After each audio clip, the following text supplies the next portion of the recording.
Welcome to Rob and Tony's Cinematic Adventure. I'm Rob Wilson. And I am Tony DeQuano. So, Tony, there's this little thing that I want to talk about today. Okay. And what is that? It's a little movie. Tiny little movie. A little movie? Yeah. Tiny little movie. Tiny little movie? Yes. Not a giant movie? No, it's not. The sequel is a giant movie, but this one's tiny. It's from 1989. It stars one of the funniest people ever to grace the silver screen, Rick Moranis. Absolutely.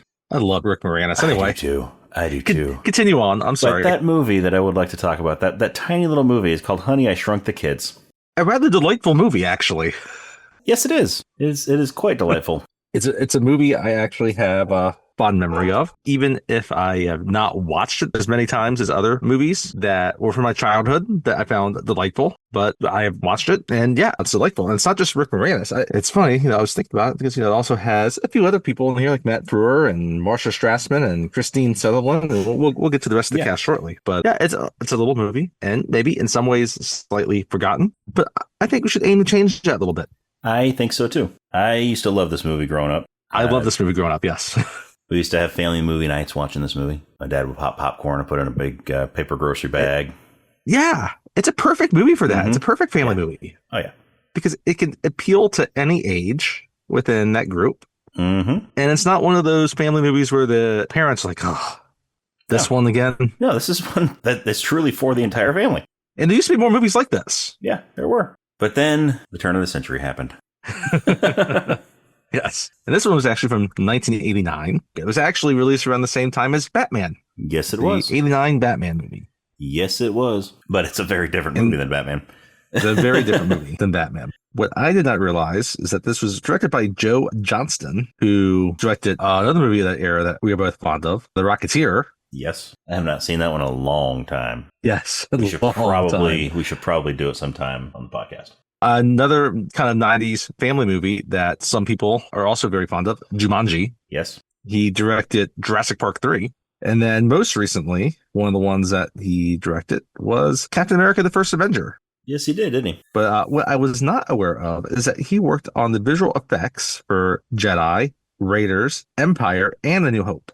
All right. I did not realize that that's where he kind of got his start, is in effects. Mm-hmm. It means... Yeah, he was able to get good effects going on this one because he has that experience. Because this movie actually had very good special effects for 1989. It's a very effects heavy movie, and back at a time when it uses practical effects. Yes, it does. And I mean, it's even the more special of effects are good for 89. Yes, very good. There's a few things that happen in there, and when they use the green screen, they actually do a really good job of doing it very seamlessly. Mm-hmm. Yeah. And, we'll get to the scene. I think the scene with the Bumblebee, right? Which was what? That was at, I guess that would have been the Disney parks, not the Universal parks, right? Where it's one of the attractions. Yeah, it was. It was at, because I went to Disney World in the summer of 91. Okay. Or no. It was winter of 91, actually. So it was, yeah. Cheaper time ago. Yes. But we went to the Honey, I Shrunk the Kids area. It was a lot of fun. So the other thing I don't think I realized is that one of the people behind the concept of this in the story was Stuart Gordon. And most people would know Stuart Gordon from being the director of Reanimator, right? Yep. And it's funny because they always seem like the different movies, but they're not different movies, really.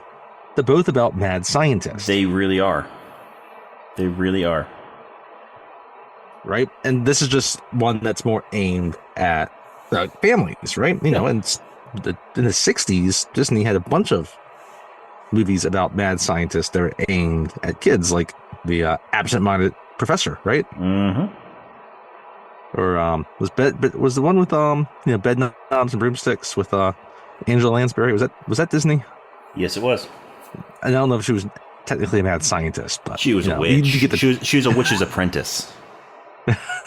So, I mean, you get the picture. It's depending on how you look at it. I mean, science and magic, but can come across as similar.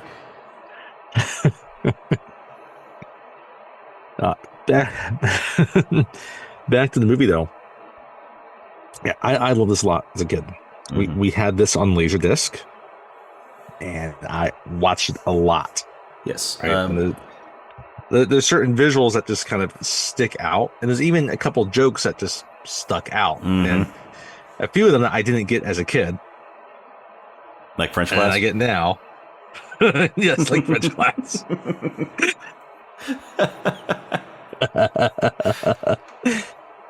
And well, we'll get to that. Yeah. Anyway.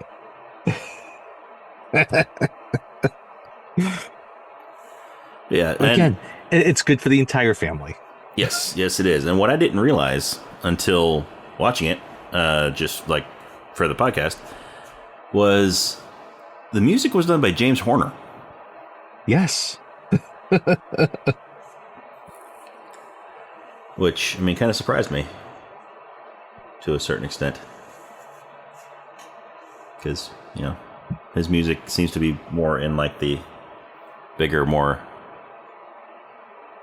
dramatic or epic movies rather than these small family movies. The small family movies. You know, they had an epic adventure across the yard. They did have an epic adventure across the yard. 3.2 miles. 3.2 miles. Yes, he calculates that. But then his dad kind of contradicts that later. Yep. Not long after. But he's doing it more off of his head as opposed to. But yeah, no. But Nick has a calculator that he carries in his pocket. Yes, because he's that type of kid. Yes, I don't know why he didn't just have a calculator watch. Well, yeah. Because those were from around that time. Yeah. No, he could just type it in. And that's a good point. I didn't even think about that. But yeah, looking back at the rest of the cast, we'll get to all of it. Like most of the kids in this didn't really go on and do a whole lot more. Thomas Wilson Brown, to a certain extent, did a few things. He's been a little bit. He's still fairly active, not very active in the more smallish movies. You have Matt Frewer, who also continues to do quite a bit. Max Headroom. Yes, well, that's the other thing. He was already Max Headroom, so that's his claim to fame. Yeah. And was because of that, back by this, he had sort of a cameo in our Back to the Future 2 episode. That's a good point. I didn't think about that. Because the Max Headroom cameo in the Cafe 80s. Yes, in the Cafe 80s. Yeah, I just think it's funny because I was looking at this. He would have been about 31 when they made this movie. Right? And he's not really that much older than his oldest son in this movie. And you look at his character in the movie, he does not look like he's 31. He does not look like he's 31. He looks like he's a good 45 years old. Yes, he looks like he's in his mid to late 40s. And it's not because he's like, overweight or anything like that. No. It's like, no. He just has one of those faces. All white beard. He's got a thinning hair. Right. Well, he doesn't really have a beard in this movie. No, he doesn't. He's got scruff. I have a little bit of scruff, but yeah. Yes. But you can see the scruff is like grayish and whitish. Yeah. Marcia Strassman is in this, which, okay, so Marcia Strassman. Yeah, go ahead. No, you go ahead. Okay, go ahead. So I was going to say Marcia Strassman, who plays Diane Zelinsky, and Amy O'Neill, who plays Amy Zelinsky, the daughter, have something in common. Okay. Do you know what that is? Other than Murder, both She being Wrote? in this movie? Yes, they were both in Murder, She Wrote.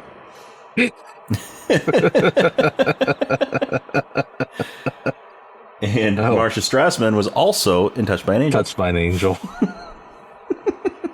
So, she was also in the Tremors TV series. Yes, she was. Well, Strassman, no, she was in the Tremors movie. That's right, she was. She was in the Tremors movie. Yeah. Yeah. So, and the other thing she was in, which I could not have told you this in the 90s, but most parents that were watching this back in, at that time, was Welcome Back, Kotter. Where she plays Cotter's wife. Which back at, when this came out, that seemed like a really old TV series. And at that time, it was only like 15 years old. Yeah. And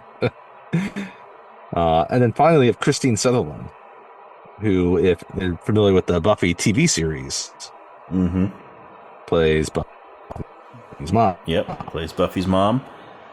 But that came later. And Jared Rushton, who plays Ron in this, I was trying to, when I was watching this, I was trying to figure out where I saw him recently. He's like, I know he looks really familiar. So I just saw him in something recently. And so I pulled up his IMDb page and I was looking through other things that he's been in. And about a week or so ago, I was watching Big. And he's Billy in Big. Yes, that's right. So the other kid that's in this that has a small role is Carl Steven. Mm-hmm. And if you've seen Wrath of Khan, he plays a young Spock. Ah. He also had the role in Teen Wolf, apparently, where he plays Whistle Boy. Whistle Boy, yeah. He wasn't the Teen Wolf. That was Michael J. Fox. Yeah, he was. Oh, apparently he was also in the episode of The Wonder Years where he plays Guy.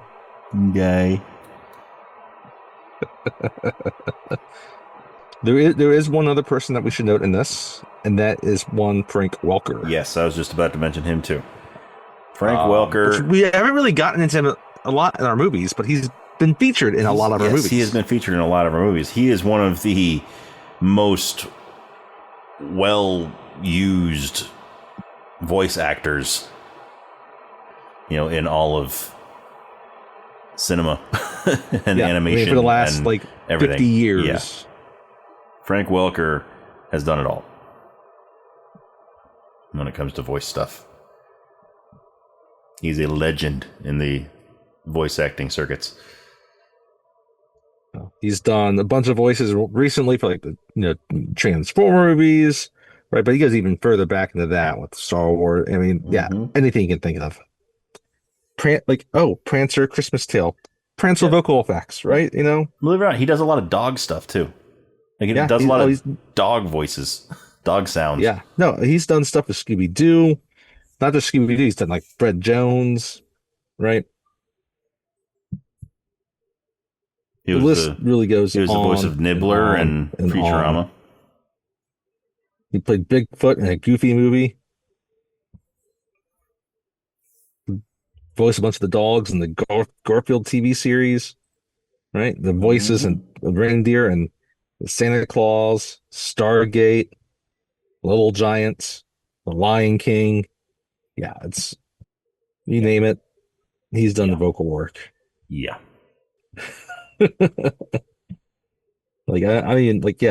IMDb has 907 credits for him. Yeah. The man has done 908 credits, because I also have to include this one. That's not to mention work he's done in sound departments and music departments and where he's featured himself. Yeah. Mm-hmm. So, anyway. Yeah, Frank Welker. Frank Welker is a legend. And we can't forget Sammy play Quark, the dog. Yes. We have another dog actor, and Sammy does a good job in this. He is a commendable dog. He does. Yes, he is. And he's an important piece of the movie. Yes. So. And Sammy also appears in the sequel to this, Honey, I Blew Up the Kid, also as Quark. Yes. But I like that name. Those are the only two credits that Sammy has. Just Honey, I Shrunk the Kids and Honey, I Blew Up the Kid.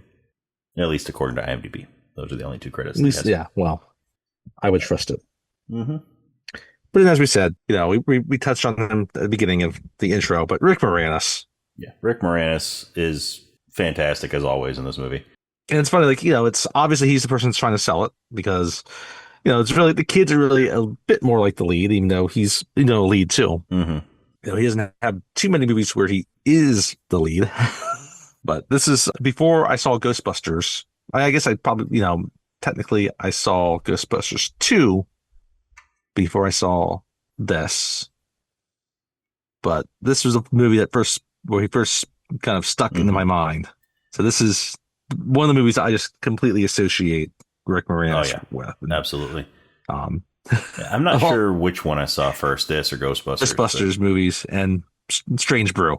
Mm-hmm. Yes. And Spaceballs. And, his character is kind of similar. They're both geeky and nerdy, and the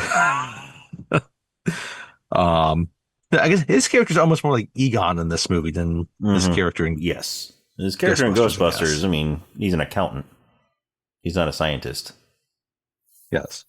No. So he's good with numbers. Well, he's good with numbers in both, because scientists are typically good with numbers too. But both movies, yes. Typically, you need to be good with numbers to do both. Yes. But yeah, this is kind of the first movie I really associate him with, and yeah, I think for a lot of people, it probably is the movie that stands out to them. With them, yeah, like so you got Ghostbusters, you got Strange Brew, you got Little Giants. Yep. Maybe you're a Flintstones fan where he plays Barney Rubble. And you also got the lesser known Big Bully with Tom Arnold. That's true. But yeah, Rick Moranis. So we went over, everything with him back in the Ghostbusters episode. So if you want to learn more about Rick Moranis and what he did in the late 90s and everything, and his whole retiring from acting for a while, you can listen to our Ghostbusters episode. But he's got Spaceballs 2 coming out, so yes, it's yes, he does. So we can get more of him. Mm-hmm. But I think that's a good start. I think we can. I think so too. Let's go ahead and jump into it. things. Yeah. So, spoiler alert: we are going to be talking about this entire movie, beginning, middle, and end. So if you have not seen it and you don't want to be spoiled, then pause the podcast, watch the movie, come back and listen. If you have seen the movie or you just don't mind being spoiled, then keep on listening. But you have been warned. We will be spoiling stuff. And I mean, this is a short movie. It's 93 minutes. Just over. It's 93 minutes. Yeah. And so it's a nice, easy, short watch. So it won't take long to watch it if you haven't seen it. And it goes by very quickly. Yes, it does. They do a good job of just moving things along. Yep. So we start out. We have a credit sequence. We do. We do have a credit sequence. It's an animated credit sequence. Yes. Those were actually, kind of a thing back at that time. Mm-hmm. It was. And, again, it's James Horner doing the score for this. Yes. This perilous music of these two kids they're tiny, trying to dodge giant things. Yeah. And, I mean, there's a little bit of everything that's in the movie in this little animated sequence. Yeah. You got the fly swatter. You got, then you get a sequence where they land in the toaster, or at one point they land in the paper airplane, and it goes through the fan, right? It shreds up the plane. Not the little kid, thankfully. Not the little kid, which is similar to something that happens in the movie later. That's right. That we'll get to. It's a boy and a girl doing this, which is kind of going to foreshadow a couple of the characters. Mm-hmm. Right? There's the hand vac. Yes. Right? Which also makes me think of Back to the Future Part 2. Yes. The Dustbuster. Because it's the Dustbuster. Hey, look at this little thing. It's a Dustbuster. You used to have to manually clean your house. Oh, yes. The record player where the needle, you get the record player, you get the dog, snake, and then the fleas that are on the dog. Oh, that's right, the fleas on the dog. And then there's also a typewriter. Yes, there is because a typewriter. This is the 80s. Yes. Not, typewriters were still fairly prevalent. Mm-hmm. They have, if you're not familiar with a typewriter, it had a keyboard that would then hit the lever. It had the letter on it, and then smack the paper. Mm-hmm. It's kind of like hitting a key on a piano or a key, right? And it would, it strikes the strings in the back. This then just lifts up and then strikes the paper, right? So they have the kids scampering on that, right? So what I want to know is at the end of this, though, they end up in a trash bag. Mm-hmm. And then it cuts to the end. It blacks out, and we cut to a live scene. Yep. So do these animated kids suffocate? Yeah. Yeah, they do. That's what we're led to believe. They suffocate. Yeah, because they didn't finish the sequence, so they had to have. Because if they didn't, then they would finish the sequence, and they would show them, making it out of the trash bag and getting back to their regular size. Yeah. So, pretty dark. Tough ending. Pretty dark for a family movie. Yeah. It gets happier. And like the first like minute and a half, it's crazy dark. Yes, it's just full of peril. Yeah. Anyway, so now we cut to daytime. So the real world now. It's not animated anymore, and it's just kind of a typical suburban type neighborhood. Yep. Definitely looks like it's one of those backlot streets that you would see. I kind of wondered, is this the same neighborhood as the Burbs? It might be. Just a different block. It might be. Right? But no, probably not. Probably not. These houses are a little bit older. Because Ron would recognize Tom Hanks. Oh, yes, that's true. Good point. Unless it took place before he realized that his best friend got big.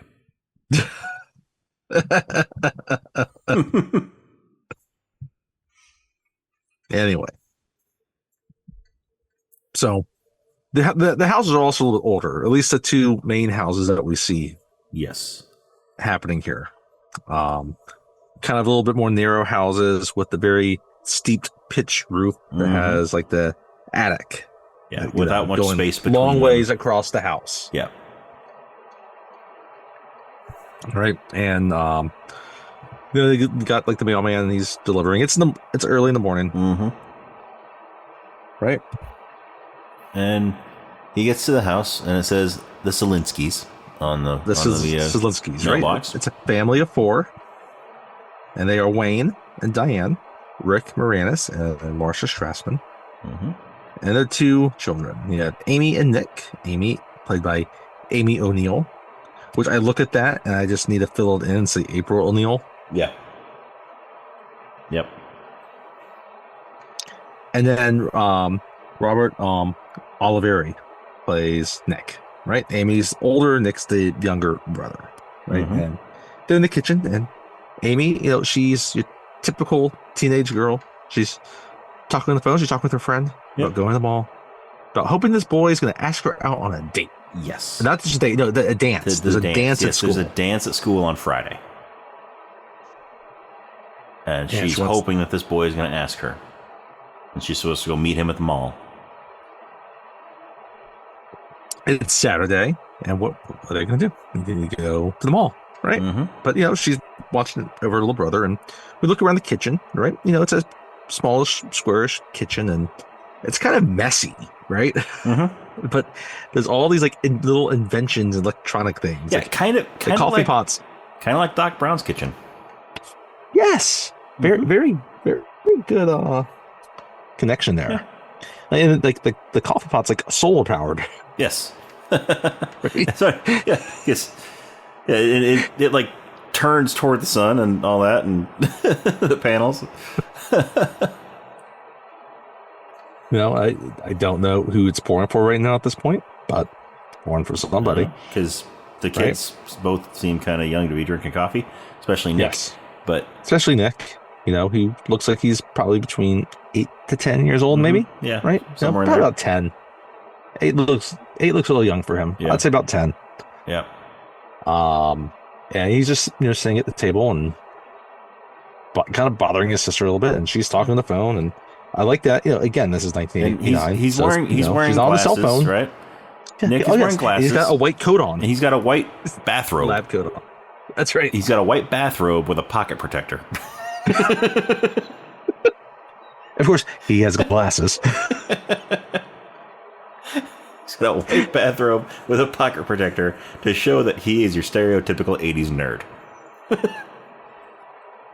And he has this little toy that he's playing with, or at least looks like a little toy, but it's really a little project he's been working on. And it kind of looks like, not quite like a ray gun, because it's not like you pull, kind of what you'd think of from the classic 60s, 70s type of alien movies where you pull a trigger. No. Right? This looks more like it's mounted on something. Yes. It looks like it could shoot a laser, essentially. Yeah. It's, and he's playing with it, and does it shoot off a little? No, it doesn't shoot anything off, but Quark comes and starts sniffing around the table, and he's tinkering with it, and then he sees Quark there, and he points it at Quark and pushes a button on it, and the end lights up. That's what happens. And then he sort of makes a zapping sound, and Quark runs away. Quark, of course, is the dog. Amy kind of looks like a little bit annoyed at him. He's like, Nick. She's like, Nick. It's like, it worked, right? Remember, we're saying quark here. Quark. Yes, quark. The scientific term quark. Yes, that's what they named the dog. Just like Doc Brown names his dogs after scientists. Einstein and Copernicus. Yes. They named the dog, they want to make sure they have a nice scientific term for their dog. Yes.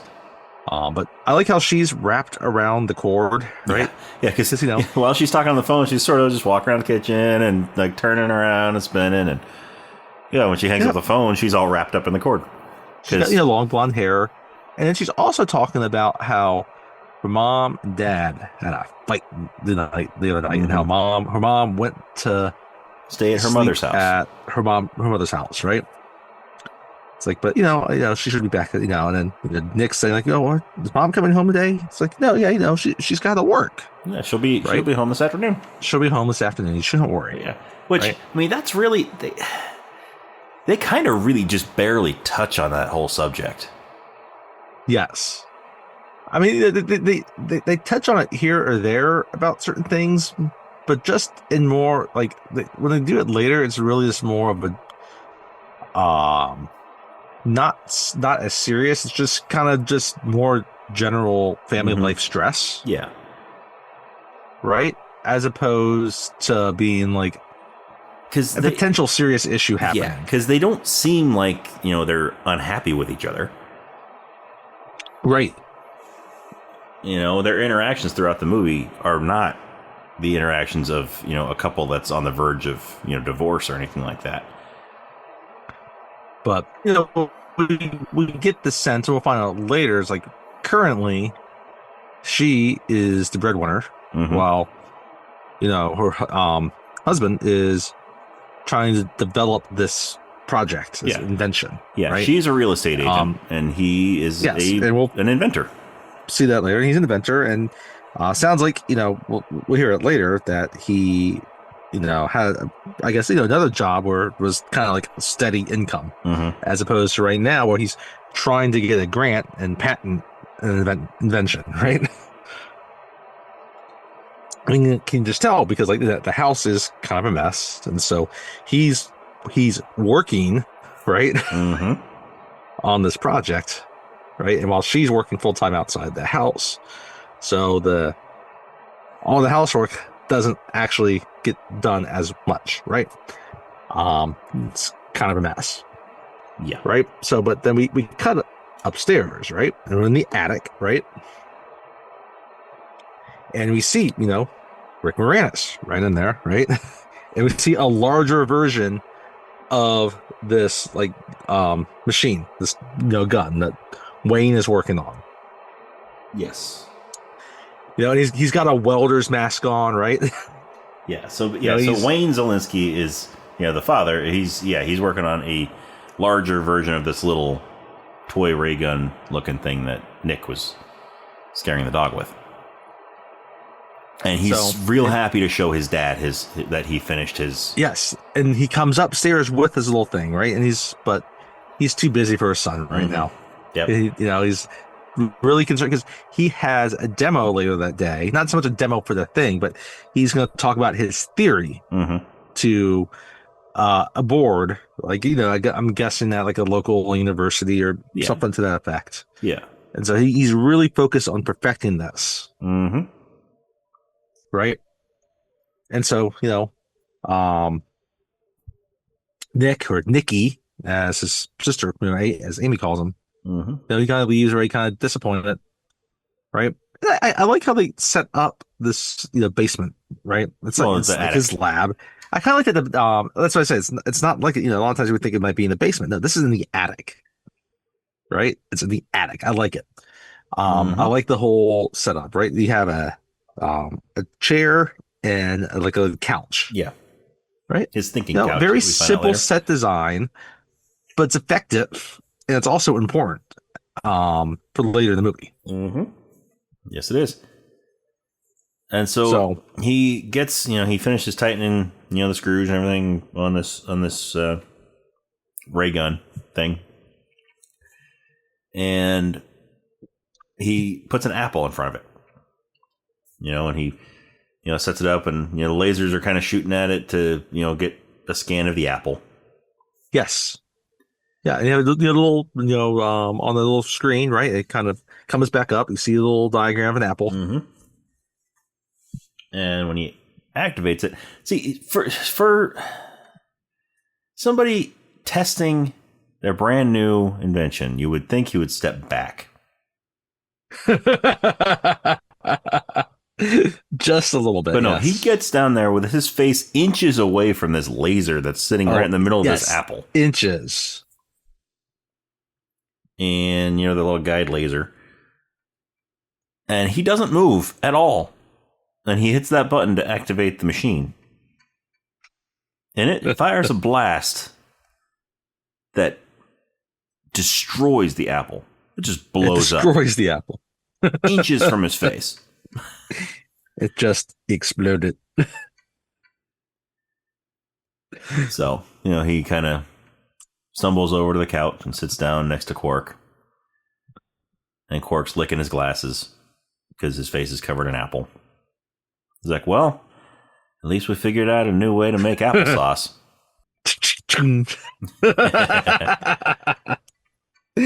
Oh my. Right.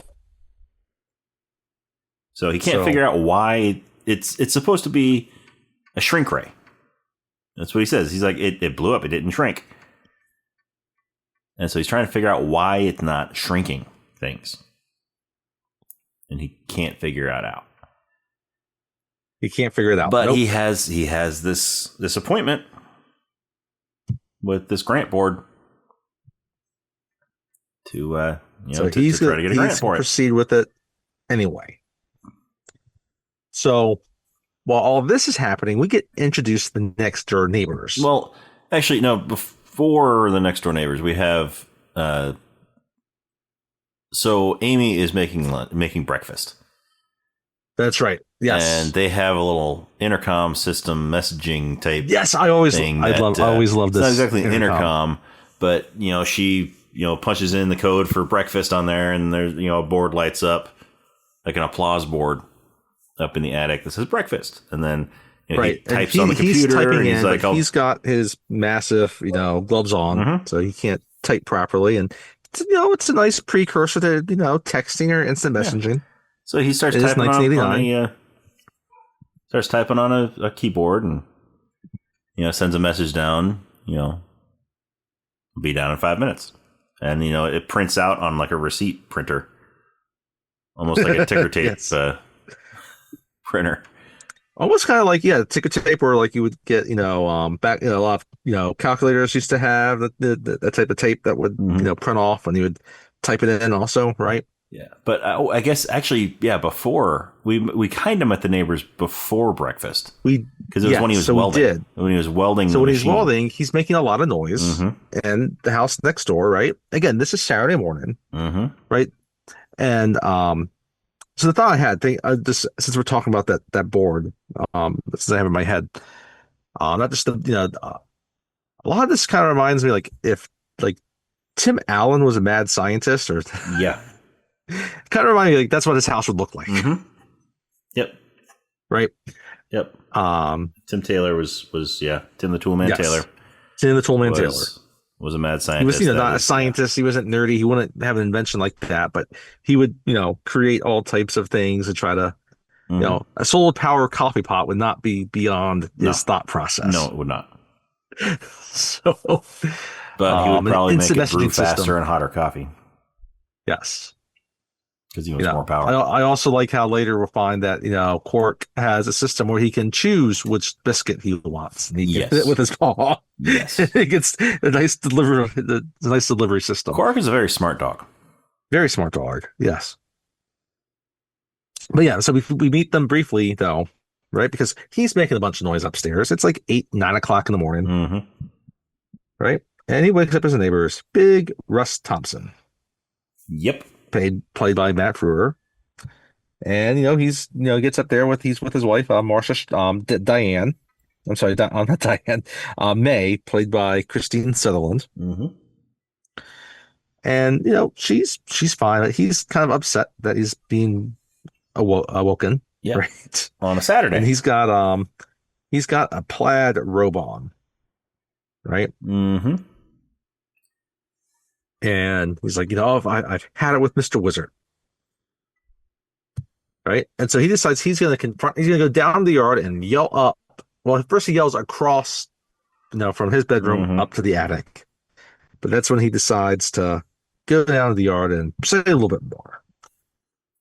He doesn't realize that his youngest son, Ron, has been camping out in the backyard. Mm-hmm. He's got a tent set up. He's trapped in the backyard. Yep. And he steps on a tripwire and gets a suction cup arrow shot right at his forehead with super glue on it.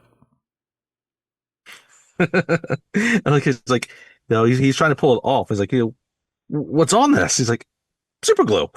And that's kind of when it cuts back up to the attic when he finally does the test. Yeah. And then he goes down and joins the kids for breakfast. And Amy has burnt all the food. Everything. Toast, bacon, you name it. Everything. You know, Wayne is eating it. Yeah, you know, he's not really. His daughter made it, and he's eating it. Paying attention. He's just kind of Nick, though. Yeah, but yeah, Nick's like, no, I'm not going to eat this. And he tries to give the Quark, and Quark's like, no. Yeah. And so Nick sneaks a cookie, which isn't really a cookie. It's an oatmeal cream pie. But anyway, they call it a cookie.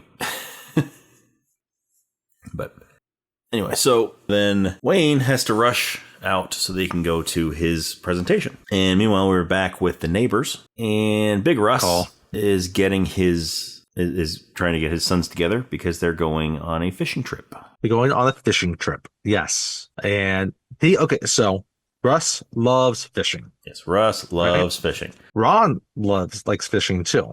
Mm-hmm. Right? Little Russ. Maybe I wouldn't say that Ron's older brother. I wouldn't say that Ron loves it, but Ron likes it. Yeah. Right? I think Little Russ is different. Ron likes it, but I think it's also just Ron likes spending time with his dad. Yes. I think that's part of it. But Russ again. So Ron would be, you know, he's a little bit older than Nikki. He's probably more like 12. Mm-hmm. Right? Yeah. And then you have little Russ is, you know, 16 or so. 15, he's about Amy's age. Yeah. Right? And so he's a typical teenage boy, and he gets out of bed at first, and like I like how Big Russ is like, oh, he finally joined the land of the living, which is funny because like not 10 minutes before he was pissed off about being woken up. Mm-hmm. Yeah. But anyway, and it was like, are you excited about the big fishing trip? He's like, sure, nope. Dad. He's not sure, Dad. He's kind of just ignoring his dad, going straight to the bathroom, and Russ is like, well, what's the matter with him? And then that's when May says, like, oh, well, he was cut from the football team yesterday. You know, he didn't want to tell you, but he was cut from the football team. Coach said he was too small. Yeah, like, what? Yeah, so then Big Russ is, you know, kind of upset about that because he wants his son to play football. Yeah, because he played football. Because he was the captain of his football team. Yes. So, yeah, so then. So, you know, they're going kind of about the morning. Yeah, and kind of interspersed. So before Wayne leaves, before Wayne leaves, he tells the kids to clean the house. Clean the house for Mom. It's like, Mom's not gonna like it if this is not clean. So he tells Nick, he's like, Nick, clean mow the lawn. Yeah. He tells Amy to clean the house, tells Nick to mow the lawn. And then he has to go. Yep. And he leaves, right? And so we'll get a scene where I guess the other kid doesn't show up yet. No. Well, we do. Actually, we do. So Tommy, after Wayne leaves, a friend. After Wayne leaves, then we have Nick walking in the backyard with Tommy, negotiating. Yes. And Nick thinks that, I'm gonna pass off. I'm gonna outsource my lawn mowing duties to Tommy because we have a cool remote control lawnmower. We have a remote control lawnmower. Mm-hmm. That Wayne built. Yeah, and granted, this is it's not a huge lawn. No. It's not tiny either. No. Right? It's one that would probably take about about 20 minutes or so. Yeah, 20 minutes or so. Yeah. But Tommy's like, oh, no, I'm not gonna do that. But then he's like, well, I'll let you. But then that's when he shows the lawnmower. He takes off the cover. Yeah, he's like, right? Well, yeah, he's like, well, you can mow half of it, and you can use this. And he, takes the cover off of it, the blanket off of it, and like a drop cloth off of it. And Tommy's impressed because it's a remote control lawnmower. He's like, cool. And then Nick's like, well, if you can do it soon, if you can do it today, then I'll let you mow the whole thing. Like, whoa. It's like, I don't know. He's like, I'll throw in some cookies. Yeah. He's like, throw in a box of cookies and you can mow the whole thing.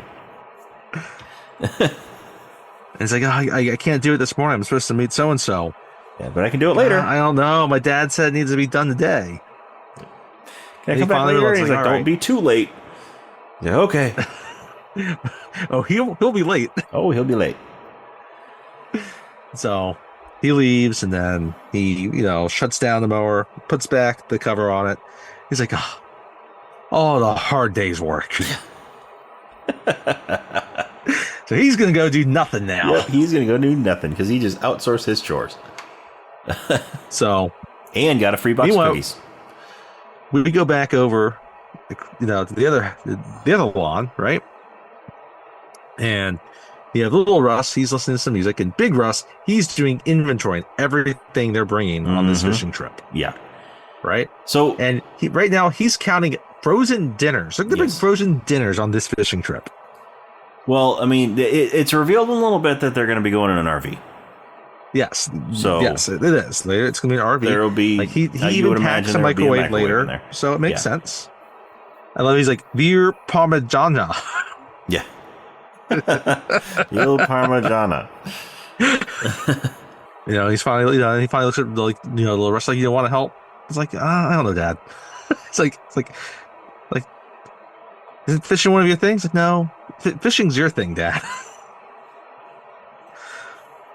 And then, Ron comes out. He's got a baseball bat. Yeah, he's like, and then Ron's like, oh, later, I want to play. That's like Ron asked, like, Ron asked Russ if he wants to play baseball, and pitch to him, but said no. Right? It's like, all right, well, see you later, right? And so finally, Russ goes at, little Russ decides to help his dad carry a few things around, right? And Ron goes up back. And next door, Amy has started to mop the kitchen. Yes, she started to mop the kitchen. Put on the stereo. And doing she has like the typical 80s teen thing of, dancing while you're cleaning and using the mop as a microphone and dancing with it and, all that. Right? And all of a sudden, he sees Amy. He's lived next to her probably his whole life. Yeah. But right now, today, he's caught his attention. Yes, he's smitten.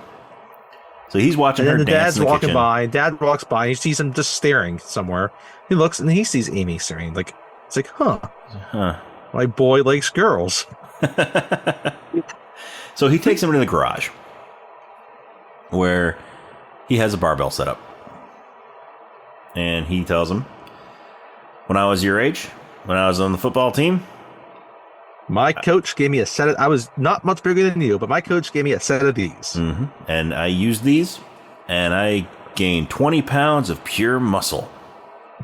And soon I was throwing harder, running faster, and hitting harder. Right? And he's like, Dad, like, I don't know, weightlifting is not really my thing. If you work on, if you lift this every day for 3 months, that's right, then you will be running faster, throwing farther, hitting harder, just like me. Same spiel. And he's like, yeah, but Dad, I don't really think weights are my thing.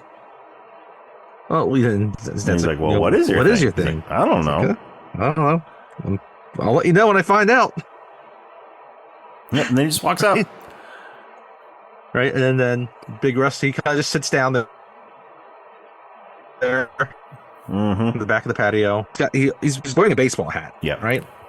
Takes off the hat, reaches in, and he's got a pack of Camels. Yes, a pack of Camels. Which you don't see camels anymore in movies. No, you don't.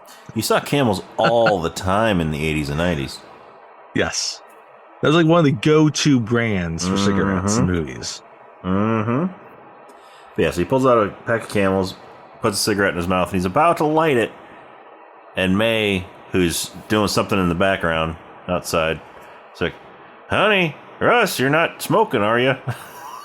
He's like, no, honey. He has it in his mouth, and he just spits it out. No, honey.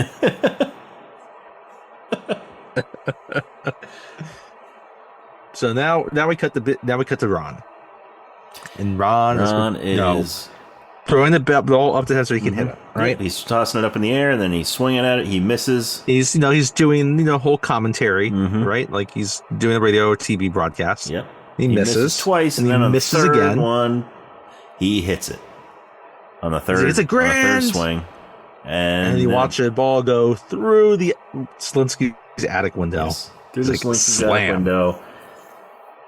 And it goes in there, and he's like, slam! And it goes, hits something, bounces off of a few things, hits some buttons, and then lands on the side of the ray. Yep. And it's where the laser starts aiming through. Like, right? Because the buttons that he had hit with the ball just happened to turn the thing on. It just happened to be the right buttons in the right sequence to turn the thing on. And it lands right there, right in the path of the laser. Yep. And so the laser shoots right into the ball.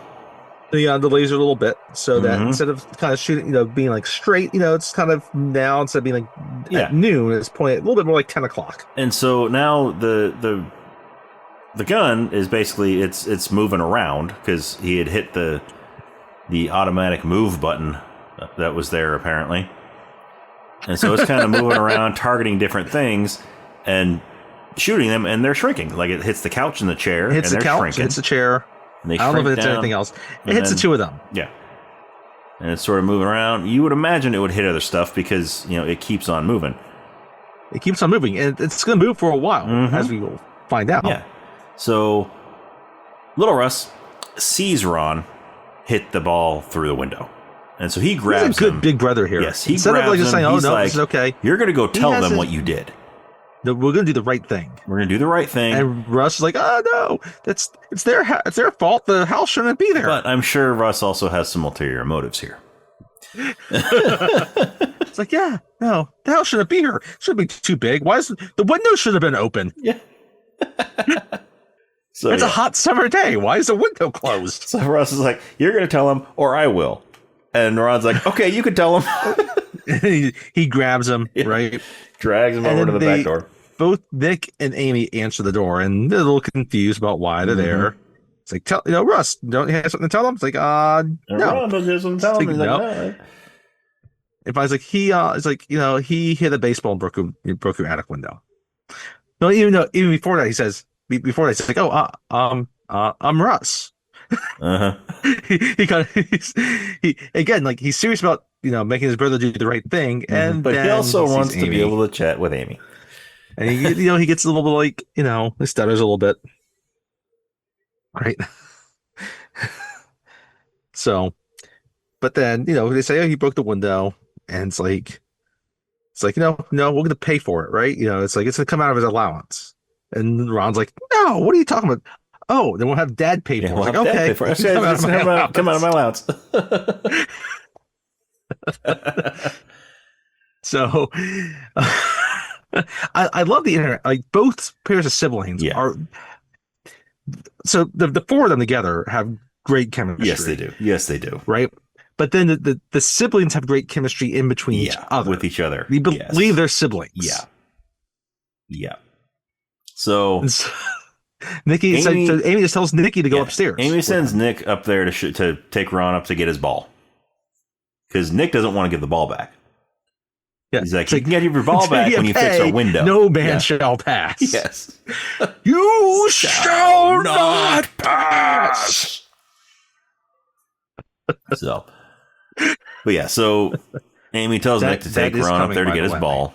So, they go up to the attic, and as soon as they walk in the door, that ray gun points at him and fires. Right as they walk in. Yes, right as they walk in. And then it cuts back down to the kitchen to Amy and Russ. And they're wondering what's taking them so long upstairs.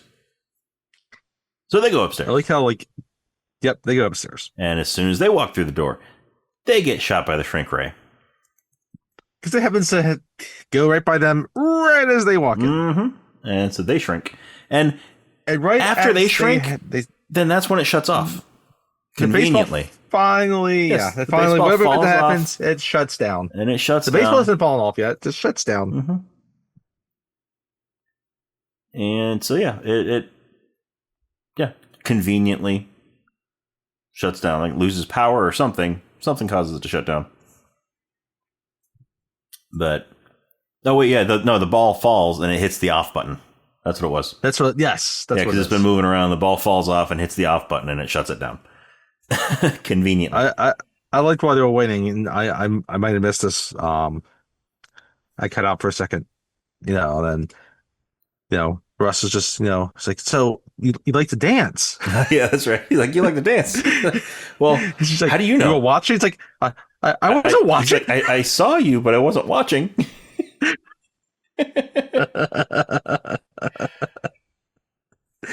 So now we cut to back to Wayne, and he's presenting his theory about how you can make objects smaller. Yes, how everything is made up of molecules and empty space. And if you can proportionally reduce the amount of empty space and bring the molecules closer together, then you will successfully shrink something. And it'll make shipping, it'll make space missions, putting supplies on space missions so much lighter. That's one of the things he's really, I guess, in his mind, like one of the main attributes, right? Mm-hmm. Like, you can get stuff to space a lot easier with the payloads. Mm-hmm. And one guy in the crowd, there's always that one asshole that, just stands up and starts just trash talking everything that he's saying, that he has no proof that it can do this. Where's his prototype? Where's the demonstration? It's like, I don't have anything yet. Sorry. So the guy decides it's lunchtime. So he gets up to leave. And everybody else gets up to leave. But there's one guy that doesn't. Dr. Brainerd. Yes, Dr. Brainerd. Played by Lou Cattell. He was actually in a movie very recently. He was in Wedding Crashers. Yes, he was. He plays one of the Jewish guests at the Jewish wedding that they attend. That's trying to explain how they're related to the family. Yes. He also played Uncle Mort on the episode of How I Met Your Mother, if you're a fan of that series. Mm-hmm. Anyway, but he's more encouraging. He's like, he just says, like, I believe you, but you got to look at it from their point of view. Like, they need the evidence before they're going to do anything else. Yeah, they're not just going to work on theories. So he's at least trying to give him some encouragement. So Wayne goes home and he goes up to his attic and he looks at. He doesn't see the kids. He doesn't see the kids. He just assumes they've gone off somewhere else. Yeah, he gets home and calls for the kids. They don't answer, so he just assumes they're out somewhere, out at the mall or somewhere. And so he goes up to his attic and he just starts getting fed up with his shrink ray. It doesn't work. Well, before that, he goes to sit down because he wants to sit in his thinking chair. Right? And he goes to sit down, he just falls. Right? Mm-hmm. And he's like, my chair and my couch are missing. He's like, oh, okay. Well, I'm sorry. Before he gets home, he gets home, but before we cut to him getting home, we have a scene with them. Yeah, with the kids. Yeah. The size of boogers. Yeah, the kids. Yeah, Ron's like, we're the size of boogers. Right. And Nick, Court comes in and tells them, we're a quarter of an inch tall. And and then they don't believe him. They're like, see that? That's my dad's thinking couch. That's right. Yes. Right. And again, it's you look at it, it's like they're in the slats for the floor, and they get these massive gaps in between them because now there's again quarter of an inch. Mm-hmm. Right. You get these nails sticking out. There's a dead fly. Yep. That's and they're walking by the fly and Nick's like, hey, Amy, your date's here.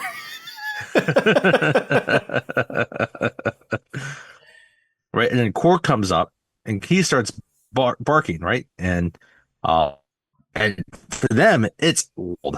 Mm-hmm. Right? It's just this big, booming bark. All right. And that's when Wayne gets home. Mm-hmm. Right. And he gets in, he walks into the attic, and they're moving the couch over. They hear him coming up. That's right. They move the couch over. And they move it over so they can stand on it and try to look bigger to get his attention. Yeah, well, but yeah, he doesn't see them. He just walks right past them. Unfortunately, if the couch had been the regular size, maybe that might have worked better because. But yeah, he sees nothing right now. And they're jumping up. They're trying to get his attention, but he can't hear them because they're right. Mm-hmm. Yeah. So does he try to sit down now, or is that in a little bit? He does try to sit down now, I think, because I think he sits down and he sees like it's missing, and then he looks at the thing, and that's when he starts getting upset about it, and he just starts hitting it. Mm-hmm. He breaks off a piece that was hanging off the wall and just starts hitting the shrink ray and breaking chunks off of it. And the kids are trying to avoid the hailstorm that's coming from all the parts that are falling on their heads. They're falling all around them. Yeah, you have the news and the little tiny plastic pieces. They're just falling. It's just like a hailstorm that they're trying to avoid. And then, so once he's done destroying it, he gets out the broom because he's like, "Oh, I got to clean this up. There's all this broken glass everywhere." He doesn't even mention the parts that he just threw all over the floor. He just mentions the broken glass from the ball. From the ball. And so he's sweeping up. The whole scene where they're trying to avoid getting swept because, like, he'll sweep one way and then he comes back and sweeps again, right? Mm-hmm. But once he gets everything kind of tidied up, right, he gets out the dustpan, and that's when they finally get kind of caught up in the bristles. And you see them like clinging on to them. The bristles as he's swinging as he's sweeping up into the dustpan, and then he goes and he dumps the dustpan into the trash bag, and they are on the dustpan, so they fall into the trash bag too. And then he closes it up, and takes it outside. Close, right? And how their house is set up is that like they have like a kind of like an alleyway behind the house, behind their backyard, right? And that's where they put out their trash, right? So he just puts the trash bag right there. So it's not the front of the house. No. That's the back. There's a chain link fence, but at the back of the house, back there, and he just puts it over the top of the fence and puts it down next to another trash bag, and then turns around and goes back inside. Right. So then we get a scene, we kind of from the we see this little knife kind of come through and puncture the bag and come straight down, and they open it up and are looking out. And good thing one of those boys had a pocket knife with him. Absolutely, so they could cut through that bag. Probably Ron. Probably. And so they open up the bag, and I like this camera shot because it's a shot from the inside while they're opening it, and all of a sudden there's just this jungle in front of them. This fissure wasn't here before. But yeah, it's like a jungle of like grass, essentially. Yeah. And you can see the house in the distance, this giant house. Because they're kind of at the level where they're at the top of the blades of grass, right? I guess maybe the grass goes slightly above them, because they're not quite at ground level at this point. Yep, they're a little bit higher, they're in the middle of the trash inches bag. higher than ground level, right? And then they can just see the house rising up like a mountain at the the front of the yard or back of the yard, whatever way you want to describe it.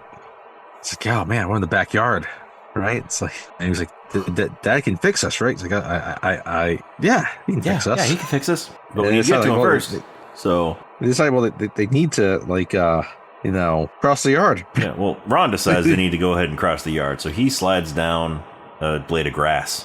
Yes. That's once they all slide down, he slides down and calls up to Russ. He gets his little calculator. Okay. So then Nick, when they get down there, Nick reaches into his pocket, pulls out his calculator because he's a nerd, and he has a calculator in his pocket. Like you said earlier, he realized, we're a quarter of an inch. The yard's about 64 feet to the house. It's like 3.2 miles. Mm-hmm. Which, doesn't sound that long, but when you're a quarter of an inch. Yeah, it's 3.2 miles, and you face the things that they end up facing in this yard. Then, there's a lot of things in this yard. There's one thing in particular that we'll get to that is there's no way that it could have been in this yard. Yeah. But most of the things in this yard make sense. Mm-hmm. But there's one thing that in this yard does not. Yeah. So they're walking through the yard trying to get to where they're trying to get back to the house. And meanwhile, the neighbors, the Thompsons, are trying to figure out where their kids went. Yeah, where are the kids? Right? They're almost done packing. They go on this fishing trip with a friend, family friends. Yeah. Right? And they're expecting, they're going to be coming roughly around like midday, like 1 o'clock, right? I think, Big Russ talks about it's like a 4-hour drive to the lake where they like to go fishing. Right? And they put down a deposit for their spot at the lake. Yeah. $80. An $80 deposit. Which in 1989 was a lot of money. Yes. Right? It's like, they know that, we should be, that we're going, that we're going to be heading out soon, right? And so they're wondering, right? I mean, we cut back to the yard, and the first thing that shows up is a T-Rex toy. Mm-hmm. Which, it's just a giant thing they see. There's nothing threatening about it. Which, it had to have been much taller than that. To a regular-sized person. It must have been a tiny little T-Rex toy. Because it was small enough to be hidden by the grass. Right. Yeah, because the grass is well above it. It goes about halfway up the grass. Mm-hmm. And Nick even says, I've been looking for that guy. Yeah. Why it's in the back of his backyard? I don't know. I could see like a 4 or 5-year-old playing with it back there and forgetting about it. Mm-hmm. But anyway, maybe he's been looking looking for it since he was 4 or 5. Well, they make it clear that they don't cut the yard often. Yeah. So they come. They're going farther toward the house, and they get the idea that wait, there's Quark. And wait, when was it that Nick fell into the flower? This is about to come up. Yeah, that's right. So they're walking towards it. At this point, Diane has come home. Yes, Diane has come home. And she thinks, I think I sold the house. They're going to come by later to pick up the escrow papers right? It's like, it's like, oh, and she's like, how your presentation goes? Like, not good, right? So one of them has good news, the other has bad news, but whatever. It was like selling this house was a big deal. Like, I guess it was a big sale for her that was, going to get, make good money for them, right?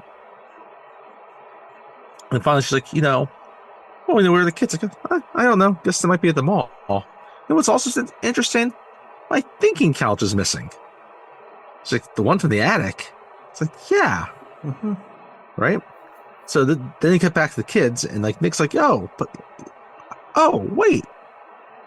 We should just whistle. Like, dogs have great hearing. Like, Quark could hear us, pick us up, and take us back to the house. So they start whistling, everybody except Russ. Russ doesn't whistle. And Amy asks him, like, can't you whistle? And he's like, no, I don't know how to whistle. And she's like, well, you just put your lips together and blow. He tries doing it and just...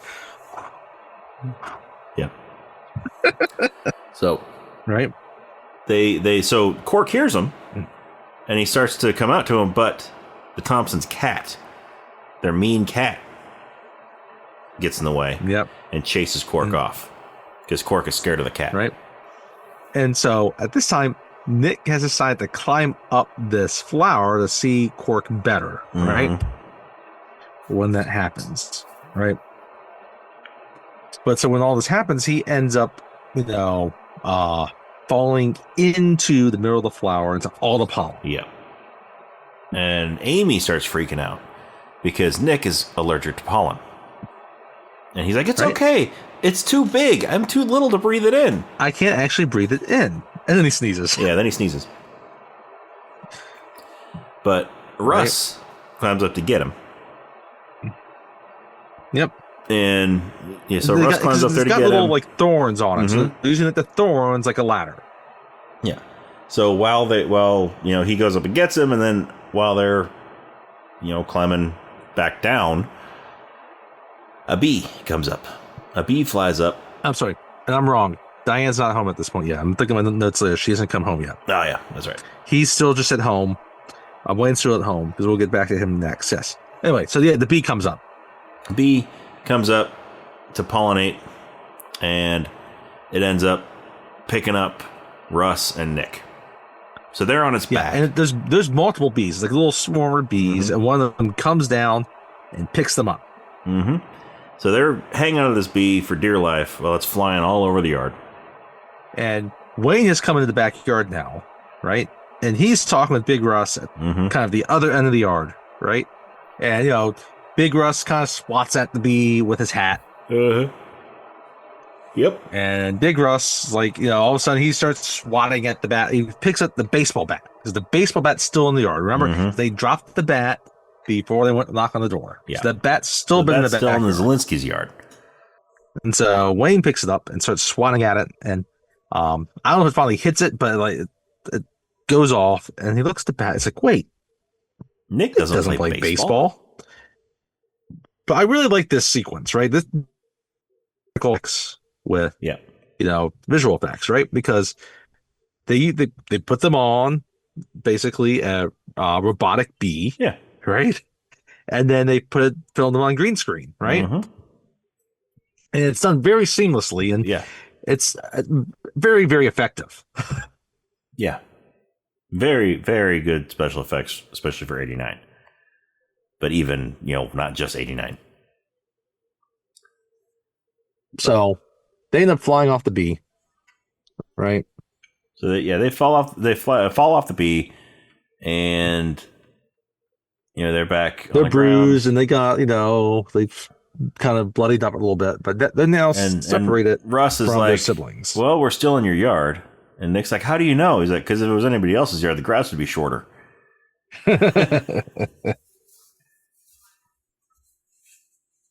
Right. And so we do a brief scene too between Amy and Ron.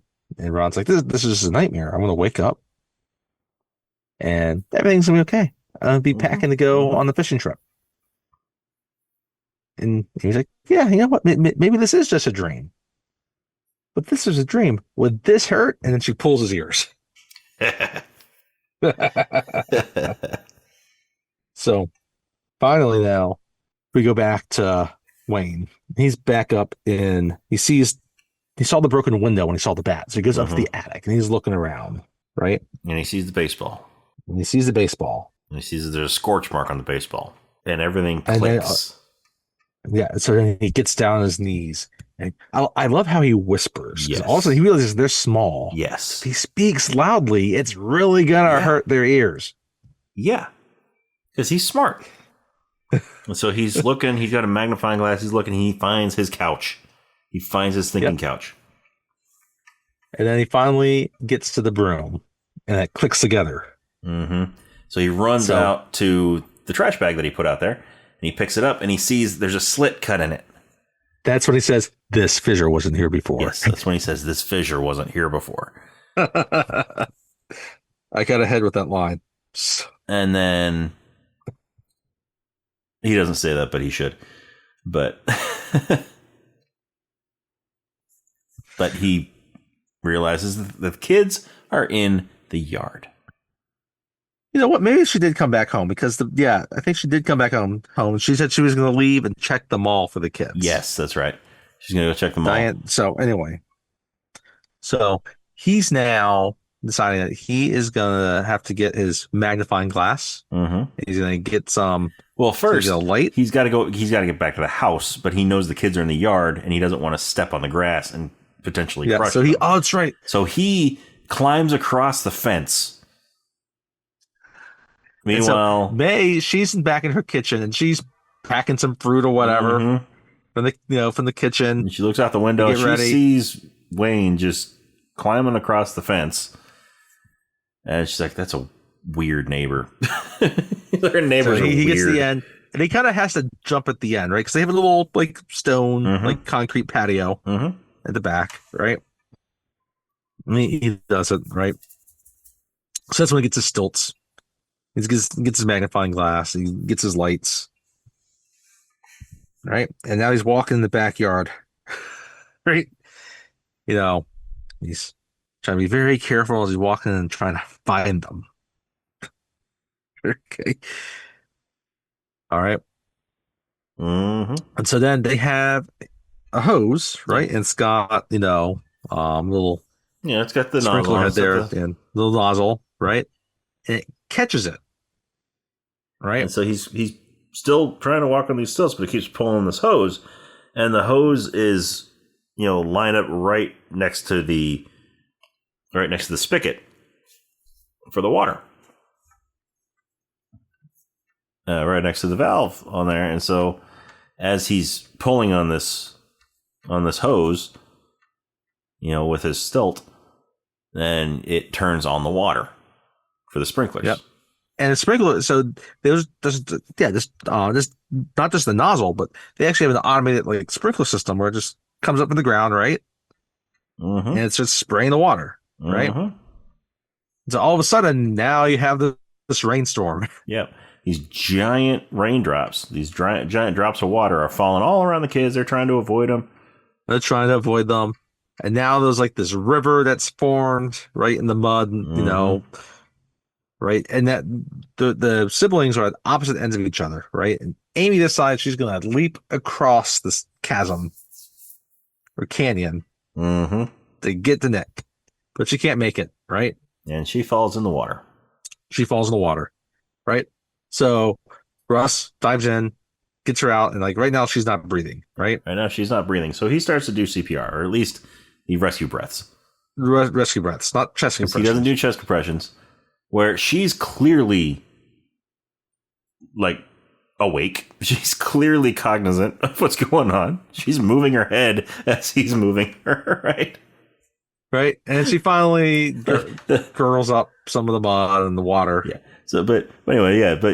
And Nick thinks this is a dire situation. Yes. So Russ is doing, rescue breaths with her, and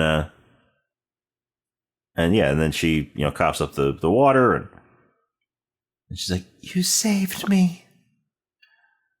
And Nick just goes to Russ, "Where do you learn artificial respiration?" And he's like, French class. French class, kid. And Nick is like, "Oh, French class. French class.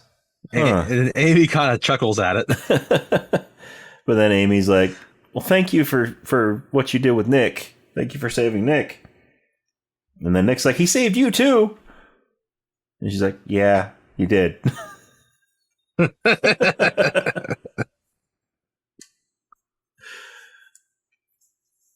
So we cut back, right?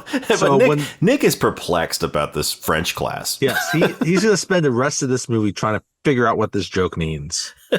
And hey, he doesn't have the internet yet. No, he does not. I remember watching this movie when I was 7 or 8 and like trying to get what that joke meant. Me too.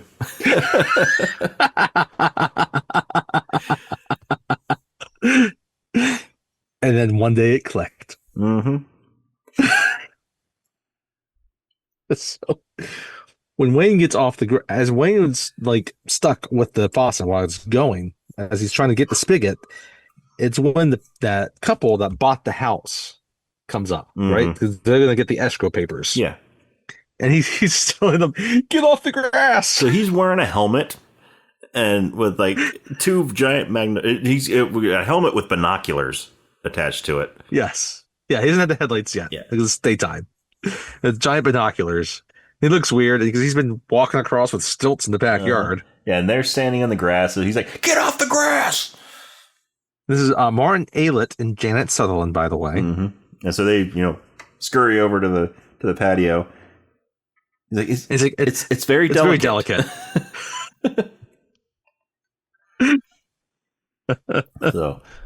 So Diane calls back and it's like, oh yeah, no, I haven't seen them yet. They were not here at the mall or whatever it is. And this entire time, by the way, like, Amy's been like, better get back so Dad can get me big to, so I can get to the mall. Yeah. Right? Because she needs to be asked out to the dance by this other boy. Yeah. But she's starting to realize that she's developing some feelings for Russ. So she's like, she's about to say the boy's name. She's like, so I can meet Paula. Meet my friend, Paula, or whatever her name was, right?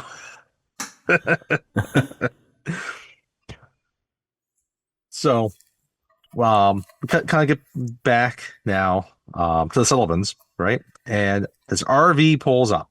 It's the Foresters. Yeah. So, yes, the Thompsons are. Yeah. So the Thompsons are in the house, right?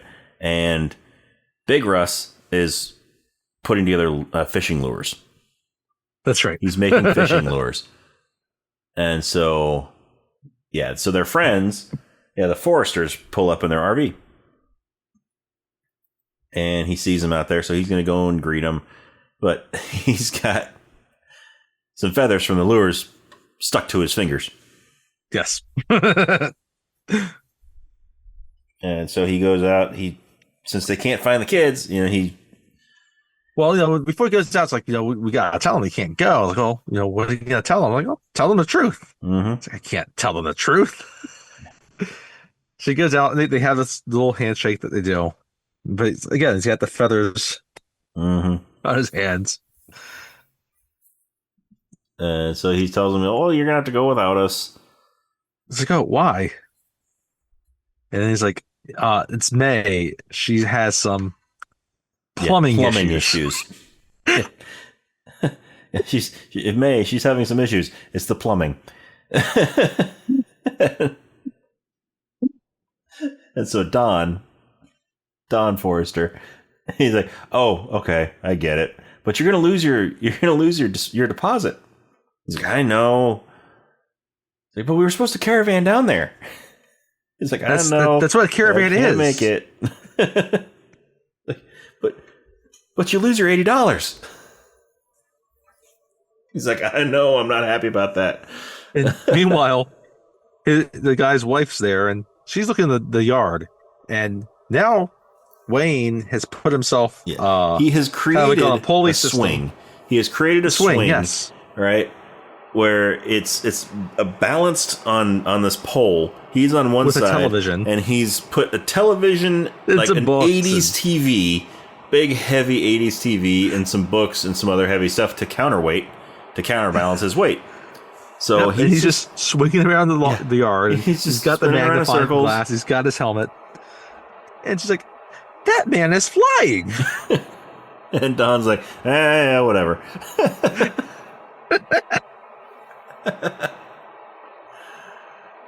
By the way, Don is played by Mark Taylor. Mm-hmm.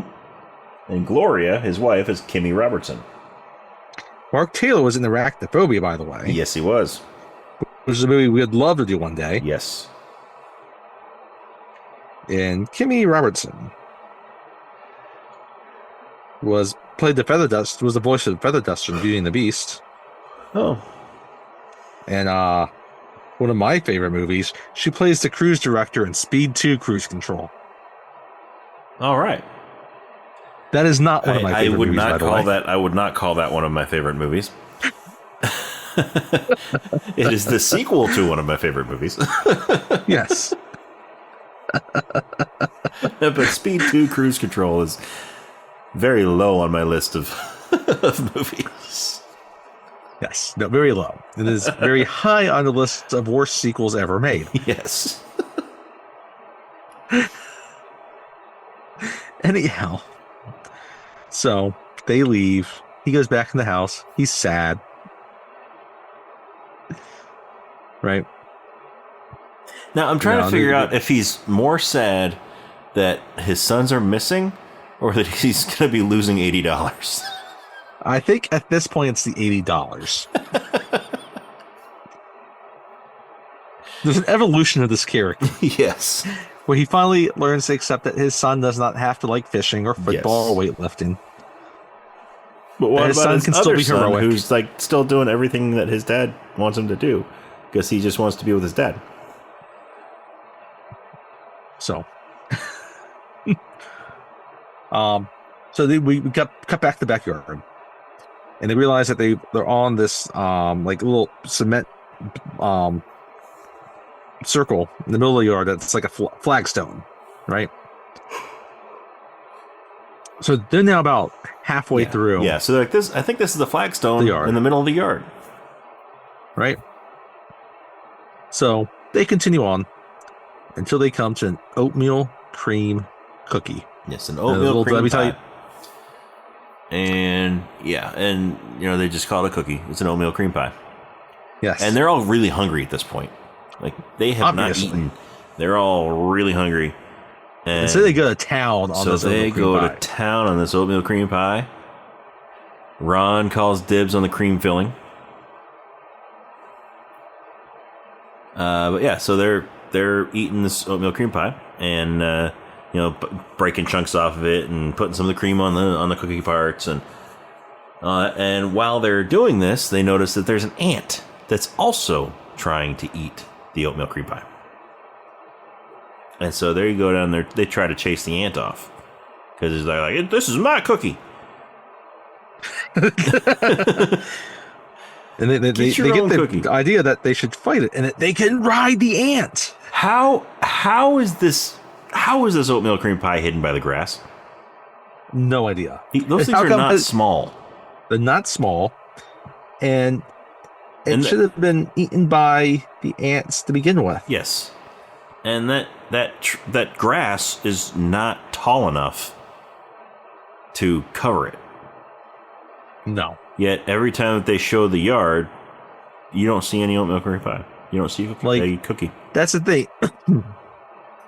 And it should be pushing down on enough grass. Yeah. It's making a small circle. Yeah.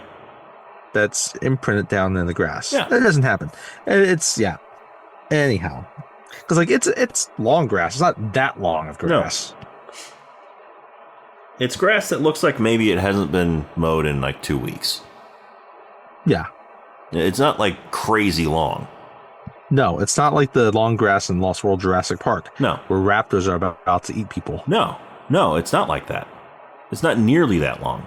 If it were that long, I would be worried about raptors in this yard. Which would create a whole other movie. Mm-hmm. Yeah. But right now, the only dinosaur they have to deal with is Nick's dinosaur toy that they already passed. So it's not a threat anymore. So they decide that they can fight and ride this ant. Mm-hmm.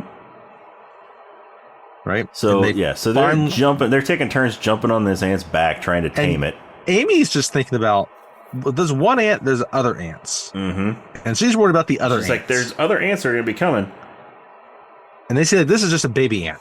He just got away from the rest of everybody else, right? And so while they're all diving on its back, trying to tame it, they're like riding it like a bronco.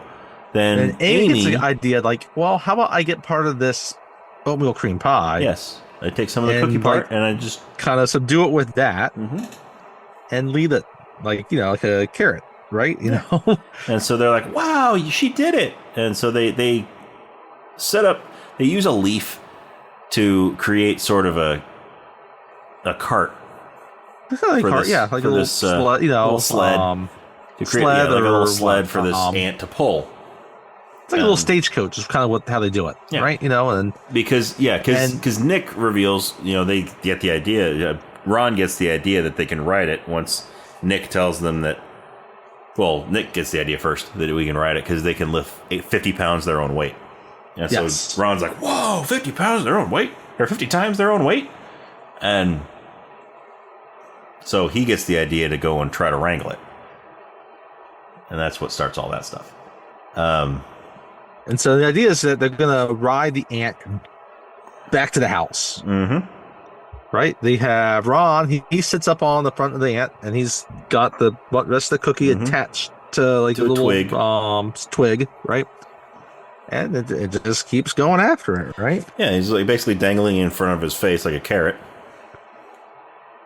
And everybody else is riding on the sled that they built, that they then attached to the ant. Yep. And Ron has named it Auntie. I like it. Auntie. Very simple name. And Ron has become very attached to this ant. Very attached. Very attached to Auntie. And so, they're riding on this ant. And then it kind of cuts. They're going to... This time it cuts and Diane is back home. Back home, right? And they've talked, she's talked with the Sullivans, and, they've both decided they should call the police about the missing children. Well, the Sullivans have called the police first. All right. And so the police are already at their house, and they're talking to the Thompsons. And Diane's like, we need to call too. Yeah. Right. And we cut back to the Sullivans and the Thompsons. We got two officers there. There's the Thompsons. There's a female cop and a male cop, right? Mm-hmm. And the guy just keeps writing, and Big Russ is like, he's writing something like, oh, no. Of course, he suspects me, right? Like, they always think it's the father, and he's talking kind of like that. Yeah. But the only one that's actually doing any talking is the female cop. Yes. Like, they ask for pictures of the kids, and they give pictures. They see the one of Ron. Ron looks just kind of grumpy. Mm-hmm. Yeah. And that's like they hand him the picture, like, see, look, our kids are happy. They're happy kids. We're a happy family. And then he hands him the picture of Ron. He's just like, that's his grumpy face. And May's just trying to tell Russ, like, just quiet down. it's like no. And, they finally leave. Like, why were they suspected? Like, honey, just I gotta tell you something about yourself. Yeah. Right. And now we cut back to the Zielinskis. Yeah. And Diana's home, and she's like, I just called the cops. And it's like, no, we don't need to do that. Like, I know where the kids are. They're in the backyard. Yeah, they're in the backyard. She's like, really? They are? And he's like, yes, in the manner of speaking. In the manner of speaking. My shrink ray works. He's like, really? That's great. It's like, It's like, hey, and he's got this massive his helmet on. He's still got his helmet on with magnifying glass out. It's like, here, come here, look at this. It's my couch. And she pulls his head down. She sees it. It's like, well, so where's the kids? It's like, well, they got shrunk. Honey, I shrunk the kids. It's like, yeah,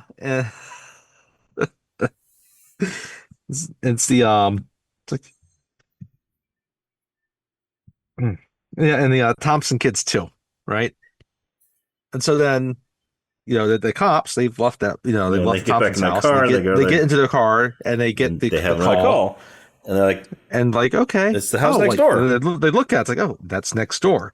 Like when you look at it, like it comes, the information about the address is like, like 12, It was 12 six calls so it about was, disturbing the yeah, peace. yeah. At 6:44 Sycamore. And they were just at 6:46 Sycamore. And so, they knock on the door. It's like, did you call about some missing kids? It's like, oh no, ours are in the backyard. And meanwhile, have a good night. And they shut the door. Diane, she's like frozen up, and she's kind of she just faints. seething. It's like, and then she falls back, faints. Yep. Yes. And so Wayne just shuts the door, and the cops leave because it's the 80s, and that's what they did in movies.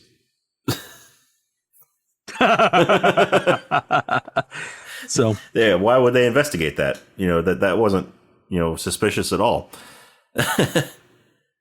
Yeah, not at all. So we cut back to the Thompsons, and Big Russ is smoking a cigarette again. We kind of cut back, and Wayne and Diane's like, we gotta tell the Thompsons, right? And so, the Thompsons are like, they kind of think they're crazy. So Russ, they don't believe flicks him. a cigarette into the Zielinski's yard. A cigarette butt. And it falls not far from the kids. And so they go over, they see it. And, Nick gets all up close to it and he starts coughing, and Amy's worried about him. And she's like, Nick, you're allergic to smoke. And Russ and Ron are looking at it and they're like, it's Dad's brand. It's like, Ron's like, I thought Dad quit. Like Russ, like, no, he only smokes when he gets stressed. Yeah, he only smokes when he's really worried about something. Yes. And then they both kind of realize that he's really worried about them. He's worried about them and they're touched. Mm-hmm.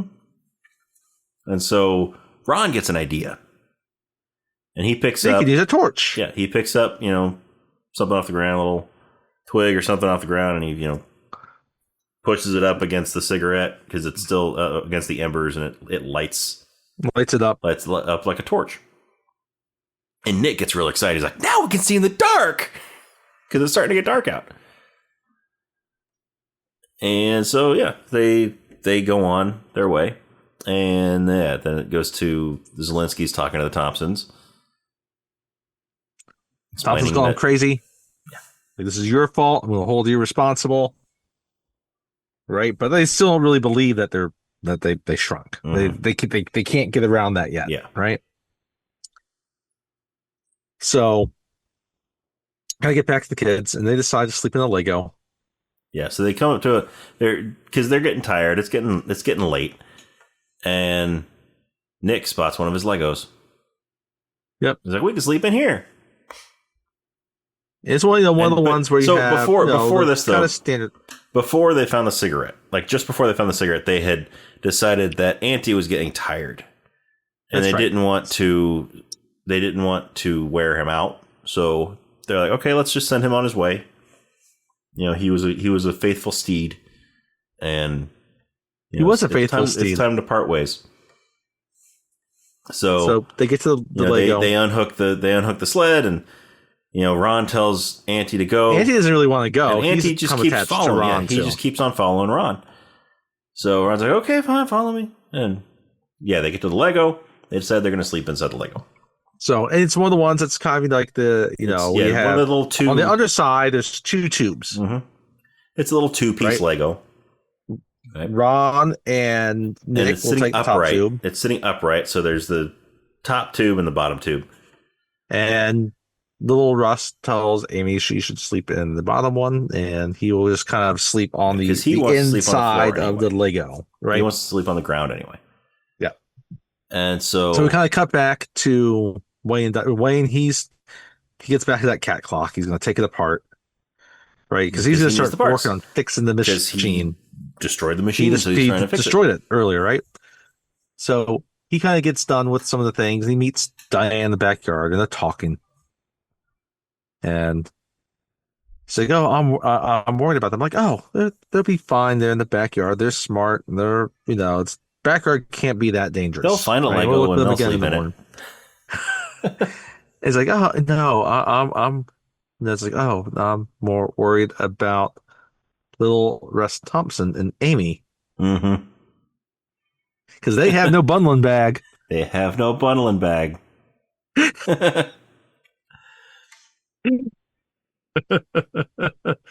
Right, and it kind of cuts them, back to them. They're talking, and they're, And it's meanwhile, just flirting. Like yeah. they're having So an actual connection. yeah, they are. They're talking, and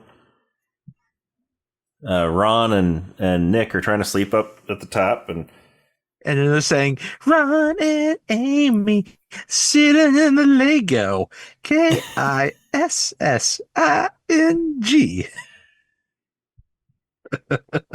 No. But yeah, so they, they're talking, they're connecting. Russ and Amy are connecting.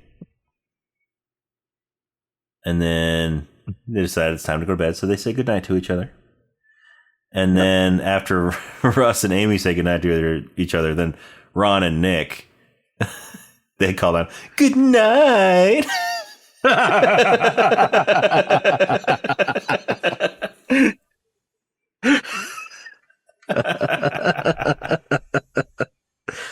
Perfect little brothers. Mm-hmm.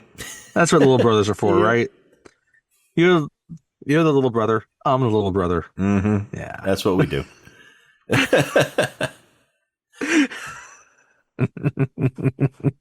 So. But then the most implausible thing in the movie happens. Yes. So, right now, then it cuts back to Wayne and Diane, and they're both on that. Oh, that's right. So they're both on the thing, and so rather than having a TV as the counterweight, they're each other's counterweights. That's right. I forgot about that. And now they have headlights. Oh, we forgot to mention earlier the way that Wayne got off of it earlier was Quark saw the rope hanging down from the TV, and he grabbed it because Wayne was twisted around, and the rope that was attached to it was twisted real tight, and Quark grabbed the rope and pulled on it, and it set it loose, so Wayne ended up spinning really fast and got launched. But that was earlier. But anyway, yeah, so now Wayne and Diane are on opposite ends of the thing, and they're, going around the yard, looking through the grass, trying to find the kids. And meanwhile, yeah, like you were saying, the most implausible thing in the movie happens. This is a movie that includes shrinking children. Yes, it includes shrinking children. And that's not the most implausible thing in this movie. The most implausible thing in this movie is while the kids are asleep, a scorpion shows up. A fucking scorpion shows up. Why would a scorpion be in the grass in the suburbs? Yeah, no, this is not like the Australian suburbs. I get if they're like out, like in the desert somewhere. Yeah. Or like you said, Australia. But this is the United States suburbs. Do we know what state they're in? Do they don't say. That? California, maybe? Yeah, something. I don't know. Wait, I guess. It doesn't seem like anywhere that there should be a scorpion nearby. Yeah. Yeah, there should not be a scorpion in their backyard. But yeah, there's a scorpion in their backyard. And so all the kids run, but Russ is still in the tube in the Lego. Yes. And so the scorpion is like reaching in there trying to get to him. And Auntie comes to his rescue. And so Auntie comes over, grabs the scorpion's leg with its mouth, with its mandibles, and pulls it back, far enough for Russ or for Ron to be able to get out. So he gets out of the Lego and he goes over to join everybody else. Meanwhile, Auntie is fighting a scorpion. Now it's just the Auntie and the scorpion fighting each other. They're all kind of safe. And now they're going to decide to band together to help Auntie. Yes. Right? So they get twigs and sticks and whatnot and rocks. And they're throwing them at the scorpion and trying to stab it with the sticks. And, they get some of them stuck in it. They get some, but still it's hard. But and eventually, the scorpion has grabbed Auntie with its pinchers. Yes, and it stuck him right behind, he stuck him in the thorax with his stinger, and then dropped Auntie to the ground. And so Auntie's in pain. And this is when Auntie's in pain, but this is when the kids are able to kind of finally step forward, and they're finally able to get a stick straight in the eye of the scorpion. Well, not quite in its eye. It's sort of right between the eyes. And its forehead. It's enough to. Then they get another one under its chin. Off. Right, and it backs off. It goes off to, I guess, someone else's yard. It goes off to Shayloob's lair.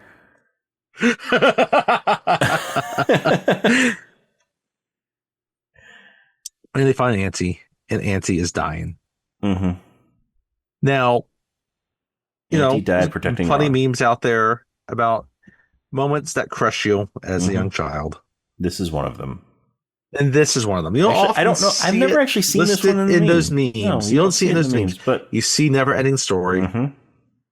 You see Land Before Time. Mm-hmm. You don't see this one, but for me, this one's above me too. Never Ending Story for me. Me too. Yep. This movie makes you care about an ant. Yes. This movie makes you care an ant called about Auntie. An ant.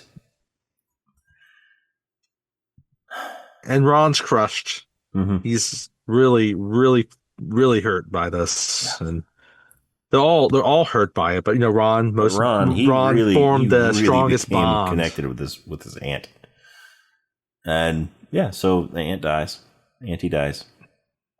Right, and so now they have no choice, but they're gonna all sleep in the same. Yeah, so they all sleep in the same tube, in the top tube.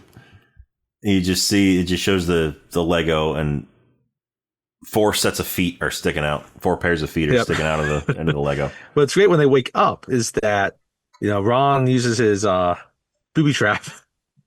Ron has set up his booby traps. The entire area around the Lego. Ron has set up his booby traps around the Lego just in case the scorpion decides to come back. He does not have any super glue this time. No, but he has catapults with rocks in them, and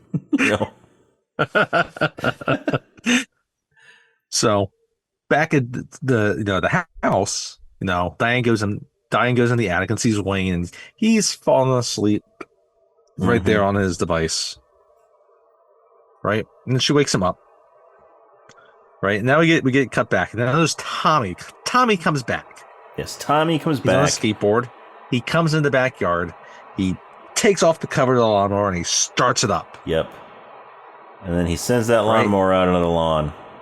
He's going to mow that lawn. He's a day late, but he's going to mow the lawn. But he's going to do it. He promised he would do it. He's going to do it. It's like, day late, dude, but he doesn't. So first we hear Wayne and Diane hear it, right? Mm-hmm. And they're kind of like, oh, what's that the noise? It's like, oh, kind of sounds like the lawnmower. And then like the lawnmower. Lawnmower. And they look out the window and they see Tommy out there, and they run downstairs like, Tommy! And meanwhile, Tommy's got headphones on. Because he's got his headphones on. He's listening to music. The lawnmower's going. Mm-hmm. Right? He's just like sending it all. So he's having back to the kids. He's having a blast. Just sending it all into the yard. They've all gone to the bathroom. They wake up. They all go, the nature calls, right? And they meet back up again. And then they feel the ground shaking. What's windy? And then they're like, Nick realizes right away. It's like, this is worse. It's a lawnmower. Yeah, they're like, is it an earthquake? Like, no, it's a lawnmower. It's an earthquake. And so then it passes close to them. They start running away. Nick starts getting picked up, but Amy grabs him and pulls him along with him. He's not going in straight line. No, he's just having the time of his life with this remote control. He's loving it. He is loving it.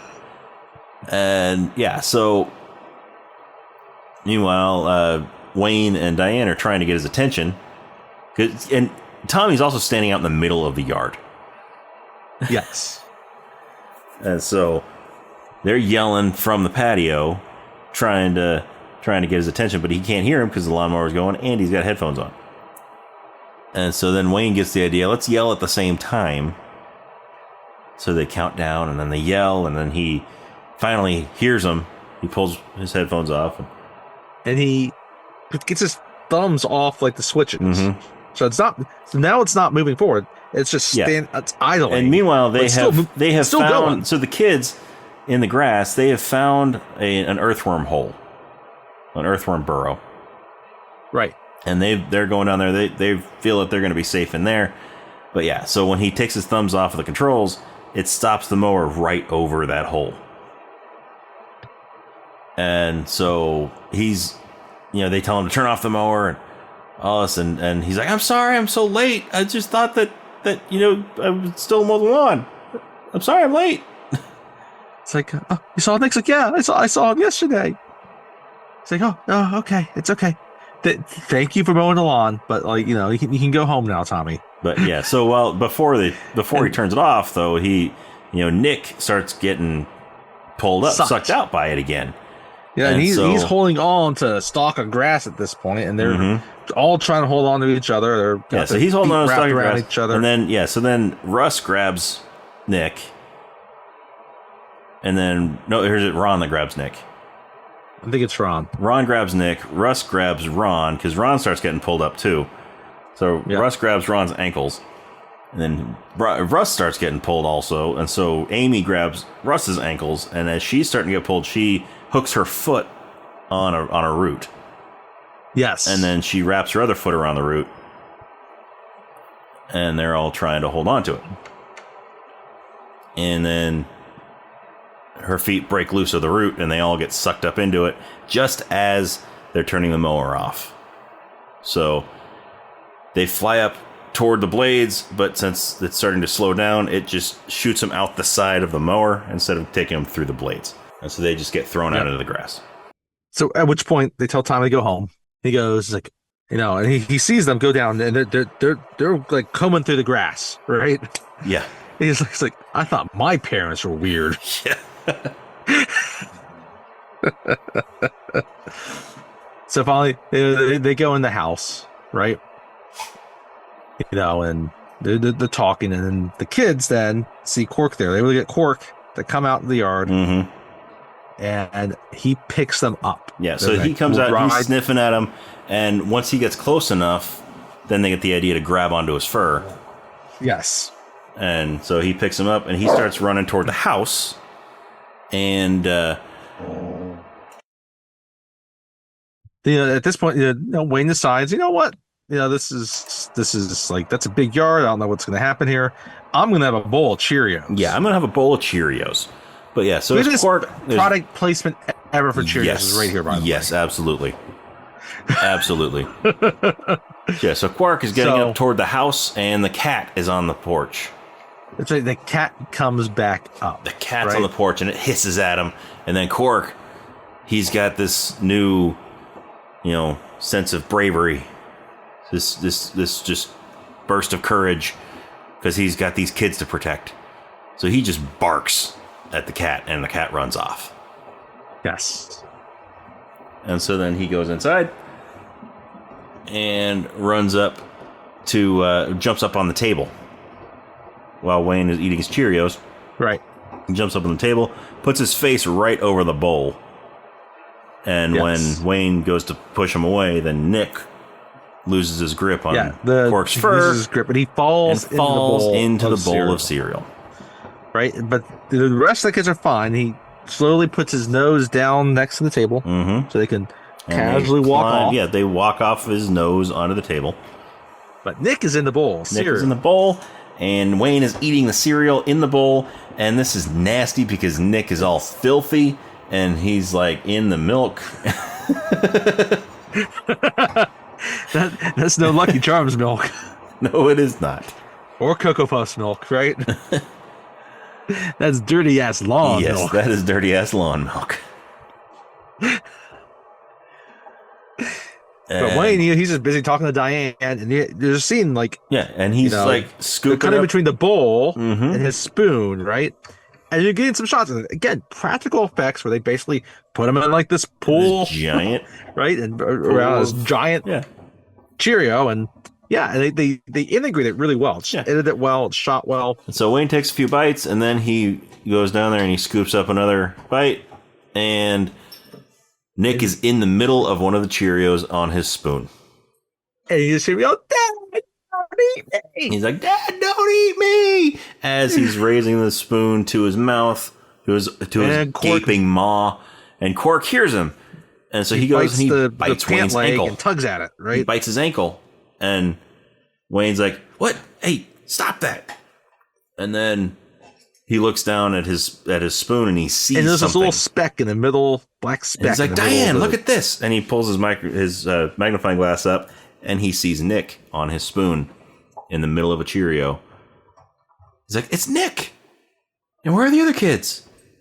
And he looks over, and they're on the table. It's like, they're all here.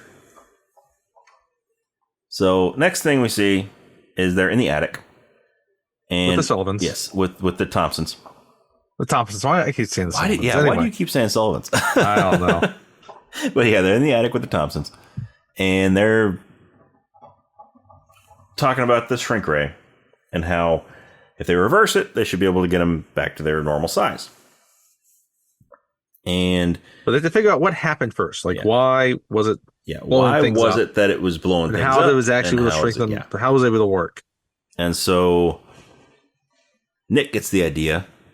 They can't hear us, so we got to play charades. So they go over with the magnifying glass and they're looking at the kids on the that are still on the spoon. Like all the kids are on the spoon now, and so they're pantomiming playing baseball. Yeah, they have Ron. It's pitching, and someone's batting, and someone's catching. So Ron is pitching. It takes them a while. Nick to figure is playing it the out. catcher. Russ is the batter, right? And so it takes them a couple of guesses to guess baseball. And it's Big Russ that gets it. And Big Russ is proud of himself. He gets to have something intelligent and be helpful. Yeah. So then Wayne goes over and he sees the baseball. And he looks at it and there's a scorch mark on it. He's like, this ball must have come in, activated the machine, and fallen right in the path of the laser. And the thing that was making everything blow up was the laser was causing it to get too hot. And so this dissipated the energy from the laser. So it didn't heat up too much. Makes perfect sense. Yeah. So he puts the ball back on there, and he's ready. He's ready to go ahead and test it on himself because they feel like it needs to be tested before they try it on the kids. So he's going to test it on himself. They say, well, if it blows, if it doesn't work, then so he's like, Diane, do it. Diane, I'll show you. I'll tell you how to work it. It's real easy and intuitive. But he's like, it's real easy. I'll walk you through it. And then Big Russ is like, no, I'll do it. Test it on me. And so he walks over. He takes his hat off and he hands it to May. And there's camels. And there's the camels in it. And he's like, oh, how'd those get there? And they sort of share a look. And he walks over to a table. He clears off a little table and sits on it. And he's ready. So Wayne, activates the machine and shrink ray, and it shrinks Russ. It shrinks Big Russ. And he almost falls off, right? Because he's on the edge of it. He's on the edge of the table. And he pulls himself back up, and then he stands up and he's like, hey, it worked. He waves. And so he sits back down and he's just waiting to get grown back up to his regular size. And so Wayne reverses the polarity on the machine and fires it. Comes back to his regular size. Now, this is, we talk about here, this, or not does practical effects, but, well, yes, I was thinking about this. Like, maybe he's an inch smaller. Because he grows back up. And then May gives him his hat back and he puts it on, and it seems a little too big now. Yes. He's putting it on, and it doesn't fit quite right. So he takes it off, he puts it back on, he's kind of playing around with it. It's like, so is he really his normal size now? Yes. So anyway, they get the kids from the spoon, put them back on a little table. And they all grow. Now, were they all standing on the spoon when he did it, or did they step off the spoon? They step off the spoon, okay. I believe. Yeah, that's right. Because I was going to say, why didn't the spoon grow too? But if they're not on the spoon, then it's not going to grow. Then the spoon's not, yeah. Yeah, if the spoon's not in the path of the ray, of the shrink ray. So I still think you have to consider though, like, what's the field of path they can get four people, right? Well, then you gotta think of what's the surrounding area of the target. It would have to do with I would imagine if they're within the wideness of the beam. Yeah. So anyway. But earlier it was shrinking two full-size kids, at the same time with one blast. That were just standing near each other. So I don't know. They really grow back up. They get, and they're big again. Mm-hmm. Everyone's happy. Everybody's happy, and Big Russ, reaches his hand out to shake Wayne's hand because they're friends now. Yep. And so when they go to shake it, then it cuts to sometime later. Yep. Looks like it's Thanksgiving or Christmas, some big Thanksgiving holiday. or Christmas, something, and the two families are together for dinner. And they have a giant ass turkey. They have a giant turkey. This is right in the middle of the table. Right between, a giant milk bone. Between Amy and Russ. Between Amy and little Russ. This giant turkey. So Amy's kind of trying to look over it to see Russ. But they cut to the table and they're playing footsie with each other. But before the kids grew back up, then Russ looked at Amy and he's like, and then she's like, he asked her to go to the dance. He asked her to the dance.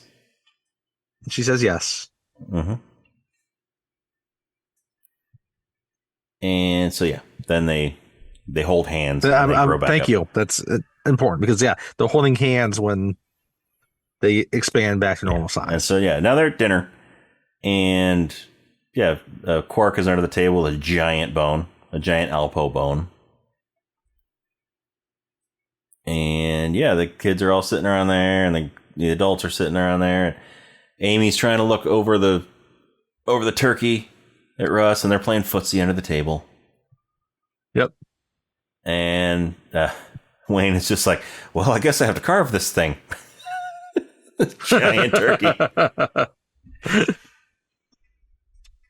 It has a little thing about being, neighbors or whatever, and then have a little toast. Yep, they have toast because May loves toasts.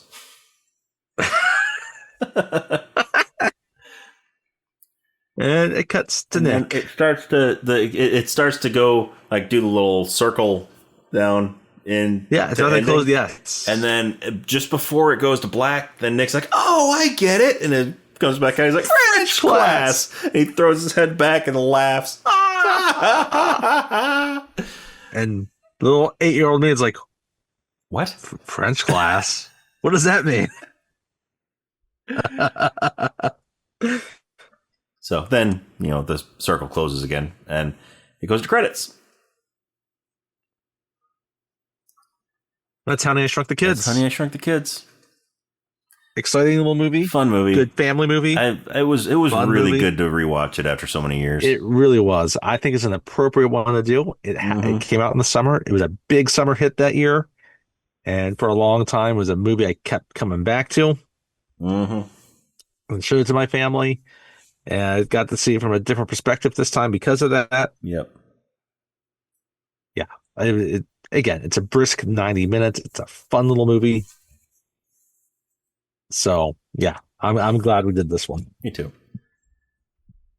Very different, again, it's a little different than what we've done, but it still has some of the same type of beats. Mm-hmm. It's action, adventure oriented. Yep.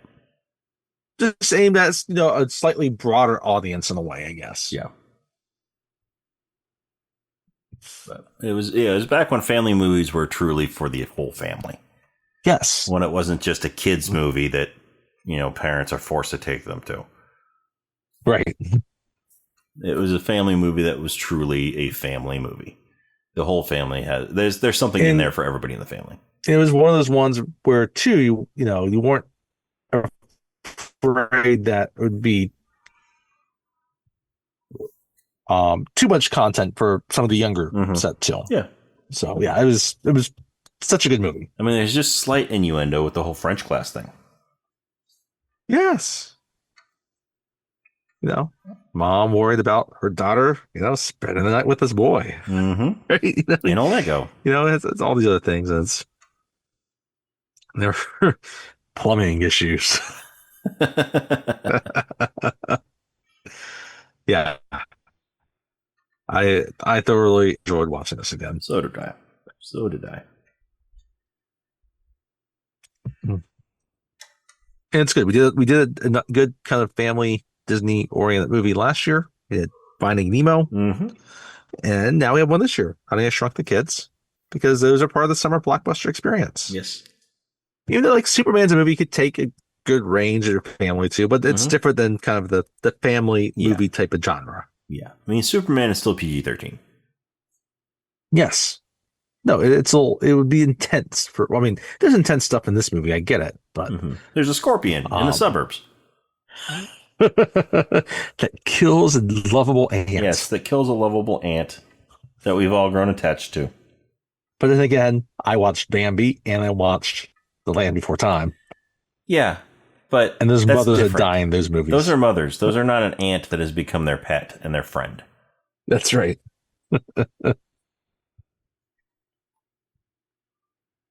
And it's again like there's a certain aspect we just have siblings kind of ragging on each other, right? And even like the neighbors just kind of like these slightly antagonistic at first between the kids, and they grow to accept each other as friends. Yep. And you know that because the two dads shake hands. That's right. The ultimate show of respect. Now they will. Maybe they won't smoke Camels in the backyard. Maybe not. But they might drink some bourbon in the backyard or some scotch. They might. And judging by the next movie, they don't really do much to add safety features to the shrink ray. No. Yes. Well, they blow up the kid. Yeah. They don't explode the kid. They blow up the kid as in like make him grow. Yeah. That's like 50 feet. It's a toddler too. So yeah. I don't really recommend Honey, I Blew Up the Kid. There's another movie that I enjoyed when I was a kid, but it was never nearly as good as this one. And I'm sure if I watched it as an adult, I wouldn't like it as much as I did when I was a kid. Right. Because, that was one that it was geared more toward the children of the family. It definitely was. The entire family.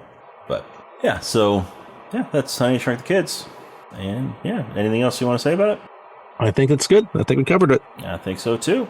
So, if you enjoy what you're listening to and you want to experience more of what we have to offer, go ahead and check out our social media. We are on Facebook and Instagram and Threads. That is Rob and Tony's Cinematic Adventure. The and is spelled out, A-N-D. It's not an ampersand like it is in the name of the podcast. We're also on X or Twitter. It is RNT Cinematic. And if you would like to follow us on Letterboxd, check out some of our reviews that we've done for various movies. Some we've done on the podcast, and we haven't done. Some we will do, some we won't do. But if you want to check that out, then we are on Letterboxd. It is Cine Adventure or Cine Adventure, C-I-N-E Adventure. And or you can just shoot us an email at robandtonycinematicadventure@gmail.com. Once again, the and is spelled out. It's not an ampersand like the name of the podcast. Yeah, what did you think of Honey, I Shrunk the Kids? Did you love it? Did you hate it? Did you watch it when you were a kid? Is this the first time you've seen it? What do you think? Are there other, family-oriented movies that you would like us to do on future, summer blockbuster series or, other series? Maybe just do a family movie series sometime. A family series. That's an idea. What other kinds of family-oriented movies do you think we should do? Just let us know. And again, if you enjoy what you're hearing, then go to your favorite, go to our social media, give us a like and a follow, go to your favorite podcasting app, wherever you're listening to us, and subscribe, give us a good rating, a good review. That's how we move up in the standings and the search and the recommendations, all that stuff, so that we can reach more ears. so that we can have more conversations about these movies that we love, and those of you that enjoy listening to us talk about these movies that we love. Thank you for listening, and please continue to do so. And we want to be able to find more people that want to hear us talk about this stuff. So anyway, next week, we are going to be continuing our summer movie blockbusters. We have just a few left before the end of the summer. And the next one is going to be a sequel to the one that we did last year. Once again, another sequel to one that we did last summer. It was summer that we did that, right? Sounds right. I'm going to roll with that for right now. I'm not going to check it. If not, then we've done it. A sequel to a movie that we did in the past. So, but we are going to be talking about yet another Arnold Schwarzenegger movie. We've done several of those now. Is he starting to get up there with Harrison Ford and the he's got to be number of actors that have been. We were watching The Running Man the other day. I'm like, we got to do The Running Man's too. Yes, we do. But this is not The Running Man. This is not going to be The Running Man. We are going to be talking about the Arnold Schwarzenegger, Robert Patrick classic, Terminator 2: Judgment Day. What about Linda Hamilton? Linda Hamilton was in the other one too. She's fine. Robert Patrick is new to this one. Yes, Robert Patrick is new to this one. So fine. Arnold Schwarzenegger, Linda Hamilton, Robert Patrick, Joe Morton. Anyway. Yeah. T2. Terminator 2: Judgment Day. I've been waiting to do this one for a while. Yeah, me too. So it's going to be a fun one to do. And also Edward Furlong. He's in it too. We don't want to forget him. No, we don't. But yeah, so anyway, join us next time for Terminator 2: Judgment Day.